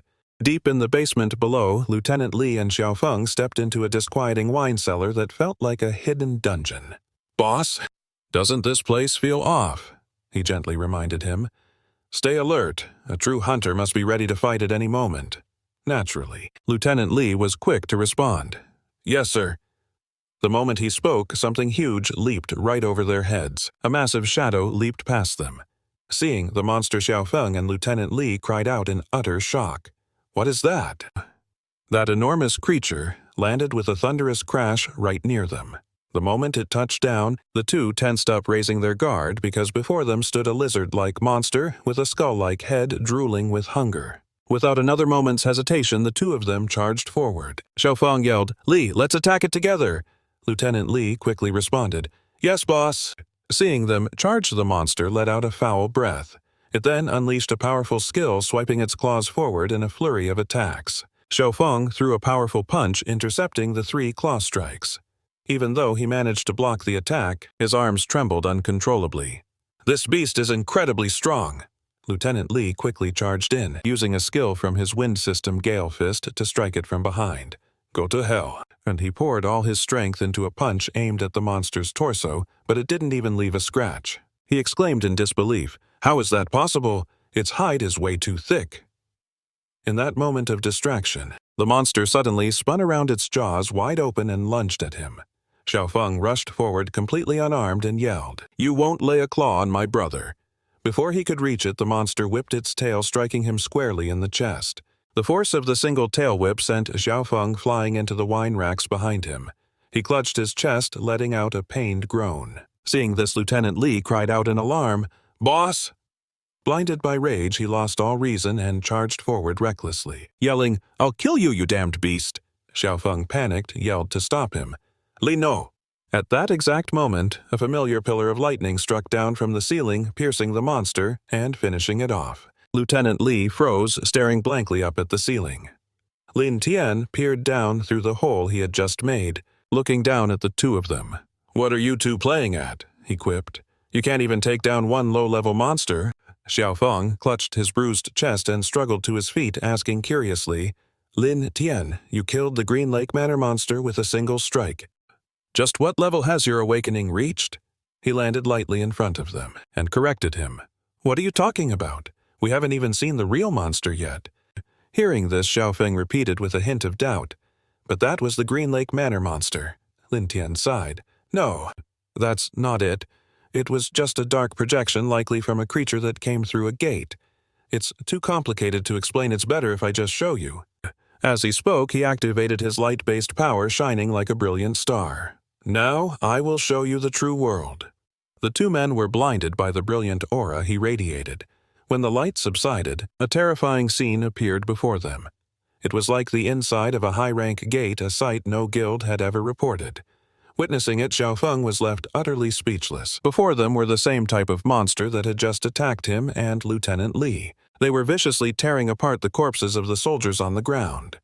A sense of dread washed over the old man as he mumbled, "Zhang and I barely managed to take down that one monster. I can't believe there are so many of them here." Lieutenant Lee was just as bewildered, shouting in disbelief. "Why are there so many here?" Lin Tian, standing beside him, chimed in. "What are you talking about? Isn't Green Lake Manor the source of this outbreak? Basically a low-rank dungeon that formed without a gate. Finding a few monsters here is to be expected." Xiaofeng approached him and urgently suggested, "We should fall back for now. I'll call for military support to bombard the area with heavy firepower. Otherwise, we can't get inside." Lieutenant Lee agreed with him. He quickly added, "That's right, boss. Let's pull back." But Lin Tian wasn't having any of it. He grew irritated and snapped at the old man. "Damn it, this mansion is supposed to be my reward, isn't it? How am I supposed to live here if you blow it to bits?" With that, he turned to face the horde of monsters, slowly drawing his sword and declaring, "It's not that complicated. Dealing with these small fry only requires a single skill." The attack he unleashed formed a massive vortex, annihilating the monsters in an instant. Lin Tian used his one-blade vortex technique, creating a gigantic whirlwind of energy. The vortex tore through every monster in the manor, ending them instantly. Witnessing this display, Xiaofeng and Lieutenant Lee's faces went pale with fear, a single thought racing through their minds. A hunter with this level of power after his awakening. Moments later, the vortex faded and the horde of monsters was gone. The two men immediately scrambled to praise him. Xiao Feng spoke first. "Brother Lin Tian, no, boss Lin Tian, you are unbelievably powerful. So the problem at Green Lake Manor is solved just like that." Lieutenant Li quickly chimed in. "That's right. I really thought we were going to die here. I never imagined you could solve everything with just one swing of your sword," but he immediately shot them down. "No, the monster problem at Green Lake Manor is far from over. The ones we just killed were nothing more than cannon fodder." Hearing this, Xiao Feng's jaw dropped in shock as he yelled, "What? Cannon fodder?" He mulled over Lin Tian's words, lost in thought. He called that powerful horde of monsters cannon fodder. Then, what does that make us who fought for our lives against a single monster useless? Shaking off the thought, he quickly addressed Lin Tian. "Boss Lin Tian, you must be joking. The military, along with every major guild, surveyed this entire area last month. The strongest energy signature they detected was only at the 5th level of the Yongquan realm." Lin Tian calmly replied to Xiao Feng. "That just makes it clearer. In the span of 1 month, that 5th level Yongquan realm monster has evolved and grown much stronger, almost as if it's being boosted by a system." Hearing this, a worried Lieutenant Li carefully asked, "So, Boss Lin Tian, what are our chances of victory?" He turned and started walking forward, commanding, "Don't worry. You two just stay behind me and don't wander off. Just leave the remaining aberrations to me." His words now carried immense weight. They replied respectfully, "Yes, no problem." He then led the two of them forward. After they entered the mansion, Lin Tian unleashed a flurry of slashes ahead of them. Each strike instantly turned the lurking monsters into minced meat. Feng hid behind the door watching in fear and said, "Is this the true power of an elite hunter? He's killing them way too fast." Hiding behind him, Lieutenant Li added, "Boss, right now, the two of us are just like walking experience boosts for him." Afterward, they carefully moved past the corpses of the monster horde, following him forward. In less than 10 minutes, every old monster toss on the first floor of the villa had been eliminated by him. Liam led the way forcefully, slicing a monster in half to clear a path. The further he went, the more he could sense the aura he was searching for. With that thought, he immediately dashed forward. "I'm going to check the backyard. You two be careful." Not wanting to be left behind, they hurried after him. "Brother Liam, we're coming too." When he ran into the backyard, a brilliant red light suddenly erupted. Liam paused for a moment, staring at the source of the light. Before him was something that looked like a pulsating, blood-red heart, and it was even beating rhythmically like a living thing. Without a moment's hesitation, he immediately began gathering power like a Super Saiyan, thinking to himself that this must be the boss of this Green Lake Manor dungeon. Seeing him like this, Lieutenant Li wanted to step forward and call out to his brother-in-arms. Feng immediately stopped him, signaling for silence. "Don't say another word. Brother Liam is charging a powerful skill. You're the only one here who doesn't get what he's doing, so you ask, what on earth is he gathering energy for? Could that be the final monster of the Green Lake Manor?" Feng slowly explained to him. "Old man Zhang, the aura coming from Brother Liam. I've only ever felt it from one other person after their awakening." Hearing this, he hesitated with a look of disbelief. "Could it be?" Feng nodded slightly and continued. "You guessed it. The Pig Guild, master of the High Thuong City Hunters Association, the powerful 6th-level fusion spring expert. Mr. Wang, this is the presence of a true king during a final showdown."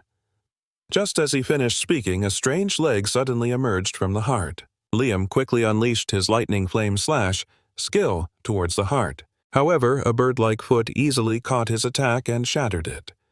Immediately after, the heart tore open and a phoenix emerged from within, its cry echoing across the sky. Seeing it, both Feng and Lieutenant Li screamed in terror. "We're done for. What do we do now? How could such a powerful monster appear from that gate?" Liam, full of excitement, emitted an even stronger lightning aura and praised it. "I finally found one with some real strength." The phoenix flew straight into the sky. Then it fired several beams of power downwards. He jumped up lightly, trying to dodge the arrow-like beams that shot straight down. It didn't stop there. The phoenix roared again, launching bolts of lightning towards him. Liam immediately flew up, rushing towards it. Reaching his target, he flew right in front of it and activated his radiant cyclone power. The orb of light was thrown directly at the phoenix, causing it to cry out in pain. Feng and Lieutenant Li cheered with joy. Brother, Liam is so awesome! The phoenix realized it was no match, and it quickly turned to flee. Seeing its intention, Liam used a light-based movement. Skill. To pursue it. Did I say you could leave? Thanks to the speed of his light power, he appeared right in front of it, getting into a ready stance. Liam gripped the sword in his hand tightly. He unleashed a devastating thunderflame icefall strike, and the roaring phoenix monster tried to counter with its own skill, but it was useless. That single blow slammed into its body, smashing it into the ground. Liam quickly followed up with 2 more thunderflame cross slashes. The 2 strikes formed a cross that pinned the phoenix down, making it shriek in agony as Lily exclaimed with delight, "Oh my gosh, this is just too powerful." Finn also couldn't stop praising him, boasting, "You see that? That's how cool he is." Having defeated the manor's monster, he landed on the ground, confidently slinging his sword over his shoulder like a true hunter and declaring, "So this building belongs to me now." The phoenix struggled uncomfortably, trying desperately to break free from its restraints. Liam approached it, raising his sword high, preparing to strike the final blow. "I'll send you on your way." Suddenly a strange glint appeared in his eyes, as if prompted by some unseen system. A volley of sharp spikes rained down, piercing through the phoenix's body. These spikes impaled the phoenix, causing it to cry out in immense pain. Finn shouted with excitement, praising him. "Wow, that's incredible, Big Brother Liam." But Liam's next words startled him. "That wasn't my technique." "There's someone else here," Finn exclaimed in utter shock. "What?" Liam sheathed his sword and called out loudly, "Come on out! I can feel the flow of your spiritual energy." As soon as he finished speaking, a spatial rift like a newly formed gate immediately appeared before them. From within that Terran space, a pair of fancy shoes slowly stepped out. "Since you've already defeated it," Kale proposed, looking incredibly handsome, "then why not spare its life?" Seeing him, Finn asked with confusion, "Mr. Vance, what are you doing here?" Hearing that they seemed to know each other, Liam inquired, "An acquaintance of yours?" Finn immediately turned to introduce him. "Brother Liam, this is Mr. Vance, the head of the Seaport City Hunter Guild, and he's also a powerful 6th stage expert." Following that, he continued to introduce Liam to Kale. "Mr. Vance, sir. This brother here is a genius hunter who had a remarkable awakening all the way from Skycy City, and he was invited by our military to help resolve the troubles at Lakeside Manor." Hearing their purpose, Kale didn't hold back and made a suggestion. "If that's the case, then please spare this creature's life. I'd like to see if I can study anything from it." Finn was extremely agreeable towards him. "Of course, Mr. Vance, But before he could finish, Liam immediately cut in. "No, you have no right to decide the life or death of this monster, and you certainly have no standing to dictate my actions." Hearing this, Finn became a little flustered. He hastily tried to mediate. "Big Brother Liam, Mr. Vance is not only the head of the Seaport City Hunter Guild, but the military's operations to reclaim the city from the dungeon outbreaks basically rely on his support." Lily chimed in sympathetically. "That's right, Mr. Vance is very kind. He has used his light attribute spiritual energy to save many soldiers in our military district. He's a very good person." After they both finished speaking, Kyle began to lecture him. "Young man, although this monster has committed serious crimes, but if we can reform it with love and turn it into a friend of humanity, wouldn't it be better to just kill it?" he said while using his power on the phoenix. "All creatures in this world possess a spirit, and they must be pacified with compassion." The monster's eyes changed at that moment. It gazed at him intently with its gentle shimmering eyes. Suddenly, a familiar column of lightning appeared in the sky. That bolt of lightning severed Jinkai's flow of power, finishing off the phoenix. But it didn't stop there. Another attack came rushing at his back. Jinkai quickly extended his hand, activating a defensive skill to create a shield. His shield was incredibly sturdy, completely blocking this attack from Lin Tian. Then he forcefully clenched his hand into a fist. At his gesture, the shield instantly shattered, deflecting the attack it had blocked away. Shinkai frowned slightly, silently assessing the young hunter's power. This kid's energy is incredibly strong, a sign of a powerful awakening. He then calmly put his hands in his pockets and began to question him. "Kid, what is the meaning of this? Do you wish to become my enemy or an enemy of humanity itself?" Because of Lin Tian's sudden action, the 2 people behind him were in a state of mild shock. Ignoring them, he bluntly explained his reasons to the man. "You want to know why? Fine, I will tell you. First, this monster killed many people in the mansion, and it must pay the price for that. The second thing is, I Lin Tian don't need anyone telling me what to do. You are not qualified to order me around. As he spoke, he raised his sword to shoulder level. And the third reason is the most important one. He pointed his sword at Shinkai, fearlessly confronting him. Ever since you appeared, the aura of this monster, likely from a high-rank gate, became incredibly strange. Hearing these words, Xiaofeng was a little confused. Big brother Lin Tian, what do you mean by a strange aura? Lin Tian answered him calmly. This monster is afraid of him. It's more afraid of Mr. Shinkai who wants to save it than of me, a hunter who wants to kill it. Hearing this answer, Shinkai chuckled condescendingly. Kid, in its eyes you and I are both just humans. And, besides, I used a cage of light to seal its movements, so it's only natural that it would fear me. Seeing how confident he was, Lin Tian sheathed his sword behind his back and made a decision. If that is the case, then allow me to use a special skill from my system to see what memories are inside this monster's brain. Shall I? Seeing this, Shinkai was inwardly shaken and exclaimed. What Xiao Yili, finding it hard to believe, immediately asked. Brother Lin Tian, you have that kind of ability too. Lin Tian turned to look at him and answered. I acquired this ability after the last dungeon break subjugation in Tianhai City with my guild. By channeling spiritual power, I can make direct contact to read the memories in the monster's brain. And with that, he walked step by step past Shinkai. The man watched him go, seemingly in disbelief, muttering to himself, this kid must be bluffing. Lin Tian walked over to the phoenix and activated his light-based power on it. The phoenix seemed to be revived, letting out a loud cry. It gradually flapped its wings, rising into the air on his spiritual power, and like a security feed, 4 memory panels instantly appeared. Witnessing this scene, Shinkai and Xiaofeng were left speechless with astonishment. Lin Tian observed the memory panels, feeling unsatisfied and mumbling, it seems I should have chosen an earlier point in time.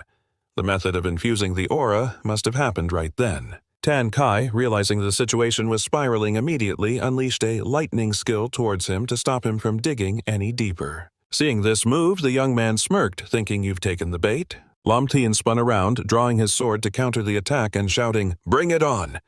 Tan Kai's lightning skill collided with his powerful slash. The two onlookers struggled to brace themselves against the terrifying clash of power from a high-level hunter. Hu Feng, completely bewildered, shouted Mr. Vuang, What are you doing?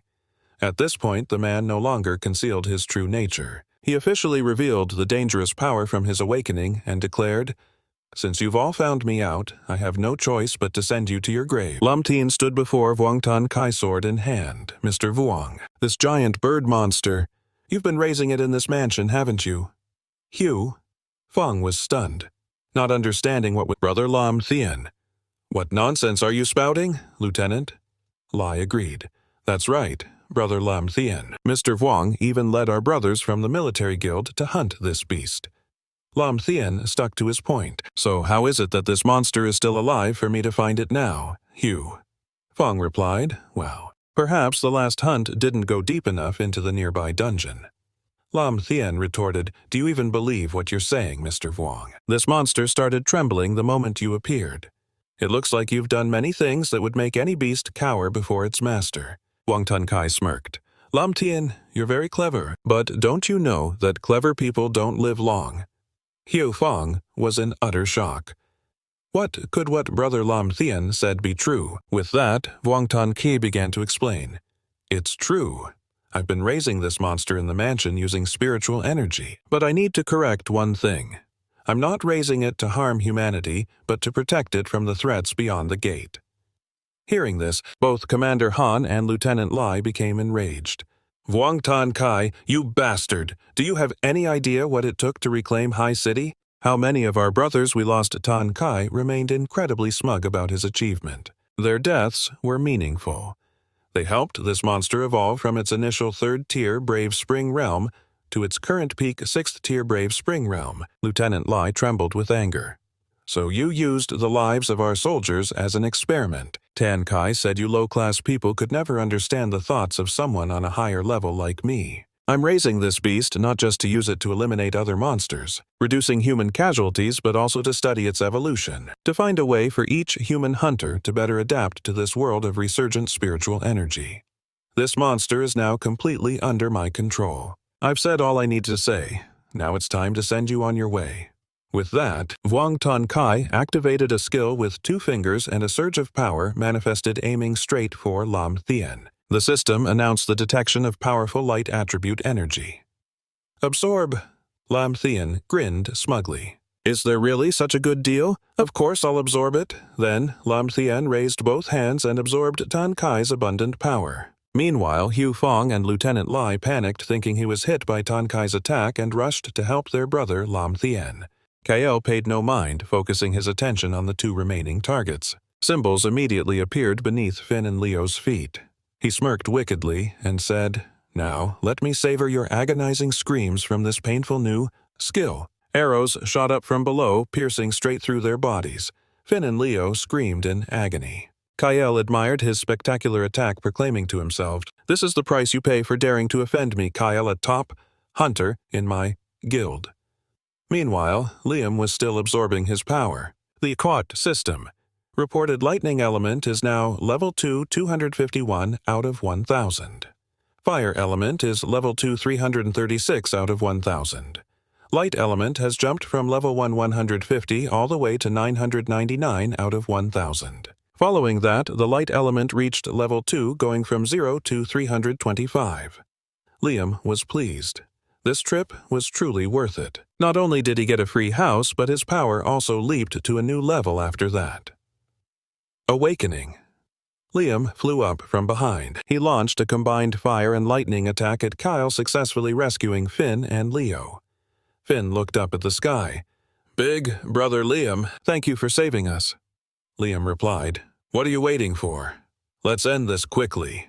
Kyle was stunned. "What's going on? How can you move so freely? Weren't you imprisoned by my light shield?" Liam asked. "Did you really think your pathetic rank 6 torrent core power could hold me to thank you for helping me grow stronger? I'll give you a quick end." Kale refused to believe it and scoffed. "You alone. A snot-nosed kid dare to judge me. Let's see what you've got." With that, Kale launched a wave of power toward Liam. He drew his sword and unleashed the Thunderflame Dragon Slayer slash, instantly deflecting Kyle's ultimate move. He gritted his teeth helplessly as Liam swiftly appeared behind Kale. He quickly turned his head. "How is that possible? How can this kid be so fast? I'm done for. I can't dodge this." And then Liam struck Kale with ease. So this is all a peak rank 6 torrent core amounts to. Kale clutched his injured shoulder and spoke, "Liam, you're asking for death." Kale immediately unleashed his power. "Liam, you have completely enraged me now. Let me show you what the true power of a peak rank 6 torrent core looks like." Then Kale summoned a massive magic circle above Liam's head. It seemed the magic circle had little effect on Liam. Even using all your strength is just prolonging the inevitable struggle. Kale didn't care. He unleashed all the remaining power he had, myriad arrows. Pierce the heart. Beams of light immediately began to rain down from the circle. Liam executed a single move to block the entire attack. Kale refused to give up. He moved swiftly toward him, screaming, "Die, Liam! Luminous sword formation!" Liam glanced at the ethereal sword pointed at him. An attack of immense destructive power exploded, creating a massive tremor around it. But it was nothing to Liam. He taunted him, "Your speed is too slow." Kale jumped in shock, shouting, "Where?" Just as he spoke, Kale was immediately struck by his attack, and then he fell smashing his head on the ground, crawling and blindly kissing the pavement. Kyle struggled to get up in pain. "Liam, even if I die, I will never lose to you." Suddenly, Kale's body began to convulse, crying out in garbled moans. A series of ancient runes appeared around his body, perhaps summoning a powerful monster from a hidden dungeon, following a sudden awakening. Kai stood up as if he had no injuries at all. He grew a pair of wings and flew over. "Lian, let me show you my ultimate skill." Radiant Field. Lian replied, "A good hit? Let's see if your fist is harder or my sword is." Thunder Flame Sword Art, Extreme, Ice Mountain, Earth Shattering Slash. An explosive confrontation erupted between Lian's Dragon of Light and Kai. Of course, the victory leaned towards Lian, and Kai fell back in disbelief, unable to accept it. No way. Then 2 vortexes appeared, each pulling one in. Kai, now a defeated hunter, lay sprawled on the ground. You? How can your power be Your power level is even above the peak of the 6th awakening stage." Lian replied from above. Just the measly peak of the 6th stage. What's so hard about that? Hearing this, Kai no longer dared to boast. He trembled. Could it be that he has already reached the 7th stage of power? Impossible. It hasn't been long since the gate and dungeon phenomena began. He could have already reached the 7th stage. Seeing him say nothing, Lian continued. All right, I have other business to attend to. It's time to end this. Kai started to cry. He couldn't bear it. He couldn't die here. He couldn't. Meanwhile, Lian took out his thunder-green sword and began to execute judgment. Pay the price for what you've done, you scum! Lian showed no mercy and slashed at him with one move. Trash will always be trash. Li shuddered. Oh my god. Our brother Lian just one-shotted a peak 6th stage hunter. Feng also gaped in admiration. Wow, as expected of our leader Lian. After everything was settled, he requested to go check on that large bird. The two of them scrambled. Oh, right this way, Lian. The scene changes to the monster that Kai had been raising. Feng looked at it, and even though it was bound and subdued, he was still terrified. Lian, our leader. Let's kill this evil monster and get out of this dungeon. Lian replied. It's not an evil monster, it's just another victim. Saying that he channeled his power towards it. It shrieked, making Li and Feng panic. Lian, be careful, Lian said. I'm not Kai. I'm not going to hurt you. I just want to help you. Understand. Its eyes opened a pair of crimson eyes staring at Lian. Then it understood Lian's intentions, and it bowed its head to let him heal it. Immediately, it became gentler. Truly, its form changed with its heart. Li and Feng were shocked. It turned into a massive owl. What on earth just happened? Lian petted it and said, I don't know either. At first, I only intended to use my light elemental mana to heal its wounds. I didn't expect that after the treatment it would transform like this. Li spoke up. That's right, Lian. Show us what this owl has been through. Lian revealed his trick. Ah, that was just a bluff. It was simply to trick Kai into my trap. They exclaimed in surprise. But what about those images from before? Lian chuckled and replied. That was just me using my light elemental mana to project my own memories.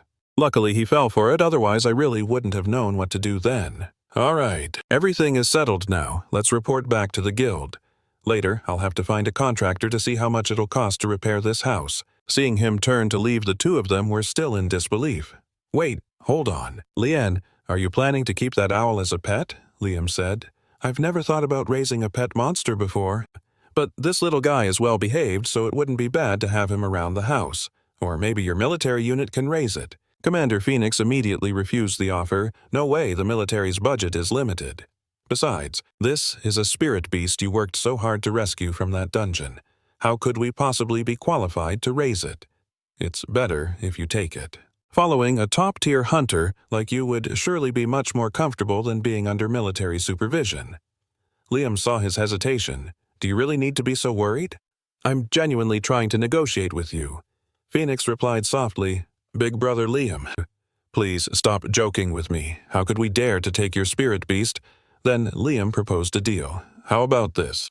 I'll take it home to my housemates and see what they think. If anyone objects, I'll send it over to your military unit. The scene shifts to military headquarters where news of Kane's betrayal has reached them. A file was thrown in a man's face. Damn it, what the hell is your Spirit Energy Guild even managing? The practitioners of the Maritime Spirit Energy Guild are not only raising a monster, they're also using our soldiers as test subjects. The guild representative quickly explained, General Armstrong, this is truly a misunderstanding. I knew absolutely nothing about Kane's actions. He is the most experienced and powerful expert in our guild, and his power level is that high. I really couldn't afford to cross him. General Armstrong frowned and said, You didn't dare to offend him. So you dared to offend our military? Instead, cornered the man stammered an explanation. I wouldn't dare. General Armstrong, please don't say that I'm just an ordinary person. Most of the guild's work is handled by the practitioners after their awakening. There was truly nothing I could do. General Armstrong retorted, Nothing you could do. You make it sound so simple. If I hadn't pressured you today, were you just planning to shirk all responsibility? The man replied. Kane is a peak 6th stage practitioner, while I'm a normal person. How could I dare to provoke him? Between the Spirit Energy Guild and the military, I'm just a common man who can't afford to anger anyone. General Armstrong, please have mercy and spare me. Give me a chance to live. General Armstrong said coldly, a chance to live. Do you know how miserably those soldiers died when that monster escaped the gate? When their family members were crying their hearts out. Weren't they also begging for a chance to live? Hearing this, the man was left speechless. General Armstrong continued to lecture the member of the Spirit Energy Guild. Let me tell you, from this day forward, the military will conduct a detailed investigation of all members of the Spirit Energy Guild. You had better cooperate. Otherwise, don't blame me for using military law. The man quickly complied. Yes, sir, I will definitely cooperate with the military's investigation. I only beg that you show some leniency, General Armstrong, and don't let the reputation of the Spirit Energy Guild be completely destroyed. Otherwise, those practitioners will tear me to shreds. General Armstrong finally relented. All right, get out of here now. And tell those practitioners to be honest about their unique skill and system access, you hear me?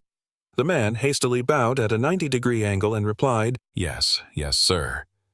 The scene changes to the apartment Liam just acquired as he opens the door and steps into the room. Luna and Fei were already waiting.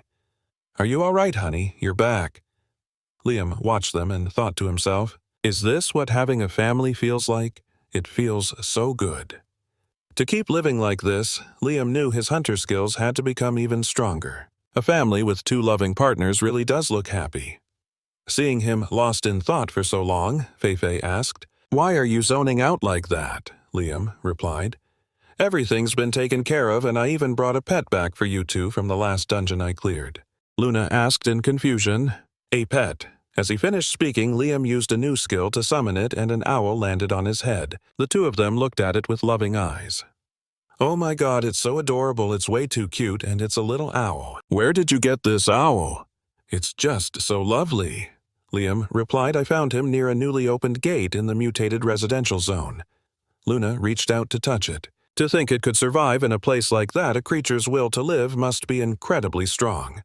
Liam replied nonchalantly. It's definitely strong, after all this thing is a peak-level B-rank monster. Hearing this, the 2 beautiful women froze as if struck by lightning. Liam, what did you just say? Liam repeated, I said this owl is a peak B-rank monster. The owl looked at Luna and Fei innocently. But in stark contrast, the 2 girls were terrified. Oh, honey, is this monster really a peak B rank? It's not going to peck me to death, is it? Fei, don't move a monster at this level. Could tear both of us to shreds in an instant. Liam looked on helplessly. Okay, don't worry so much. He's very well behaved. If he wanted to attack you, he would have done it already. You 2 should focus on your own awakening and growth. When are you going to have a breakthrough? Our guild needs stronger members, Luna replied shyly. We want to try hard too, but our power level doesn't just increase. Fei chimed in. That's right. Do you think everyone is a genius with a special system like you? Liam stretched. Just keep up the training, otherwise if we run into a crisis like last time, I'm not sure I'll be able to save you all in time. I'm going to get some rest. With that, Liam fell into a deep, dream-like state. The scene shifts and we see members of the military discussing amongst themselves. Did you hear the news? The strongest hunter in Harborview City has been killed. After how many of our brothers he hurt, he deserved it. But killed. He was a peak B-rank hunter, you know. How did he even die? Was it a powerful monster? Maybe an A-rank one? Suddenly someone smacked them on the head. Don't talk nonsense. If an A-rank monster truly appeared, none of us would have survived. Rubbing his head from the painful smack, he asked, So, how did he die then? Hearing this, the man looked around cautiously before whispering. I heard he was taken out by a powerful hunter from Seacliff City. They say this same hunter also resolved that major crisis in Seacliff City. They were shocked and couldn't believe it. What a hunter from Seacliff City is really that powerful. Just then, Commander Feng appeared. What's all this whispering about? Seeing their superior arrive, they quickly stood at attention. Sir, we were just changing shifts and having some water to warm up while we talked. Commander Feng's voice was stern. I'm warning you lot, you can talk, but you are forbidden from revealing any specific information to any hunter in Tianhai City, or it will be considered leaking military secrets about the new gate. All guild members acknowledge the order. Sir, a request from Xiao Feng. All right, dismissed. After everyone left, the old man grew apprehensive. You all have no idea how powerful Lin Tian became after his awakening. I dare say that with his unique system and every powerful skill he has, Lin Tian can now influence the international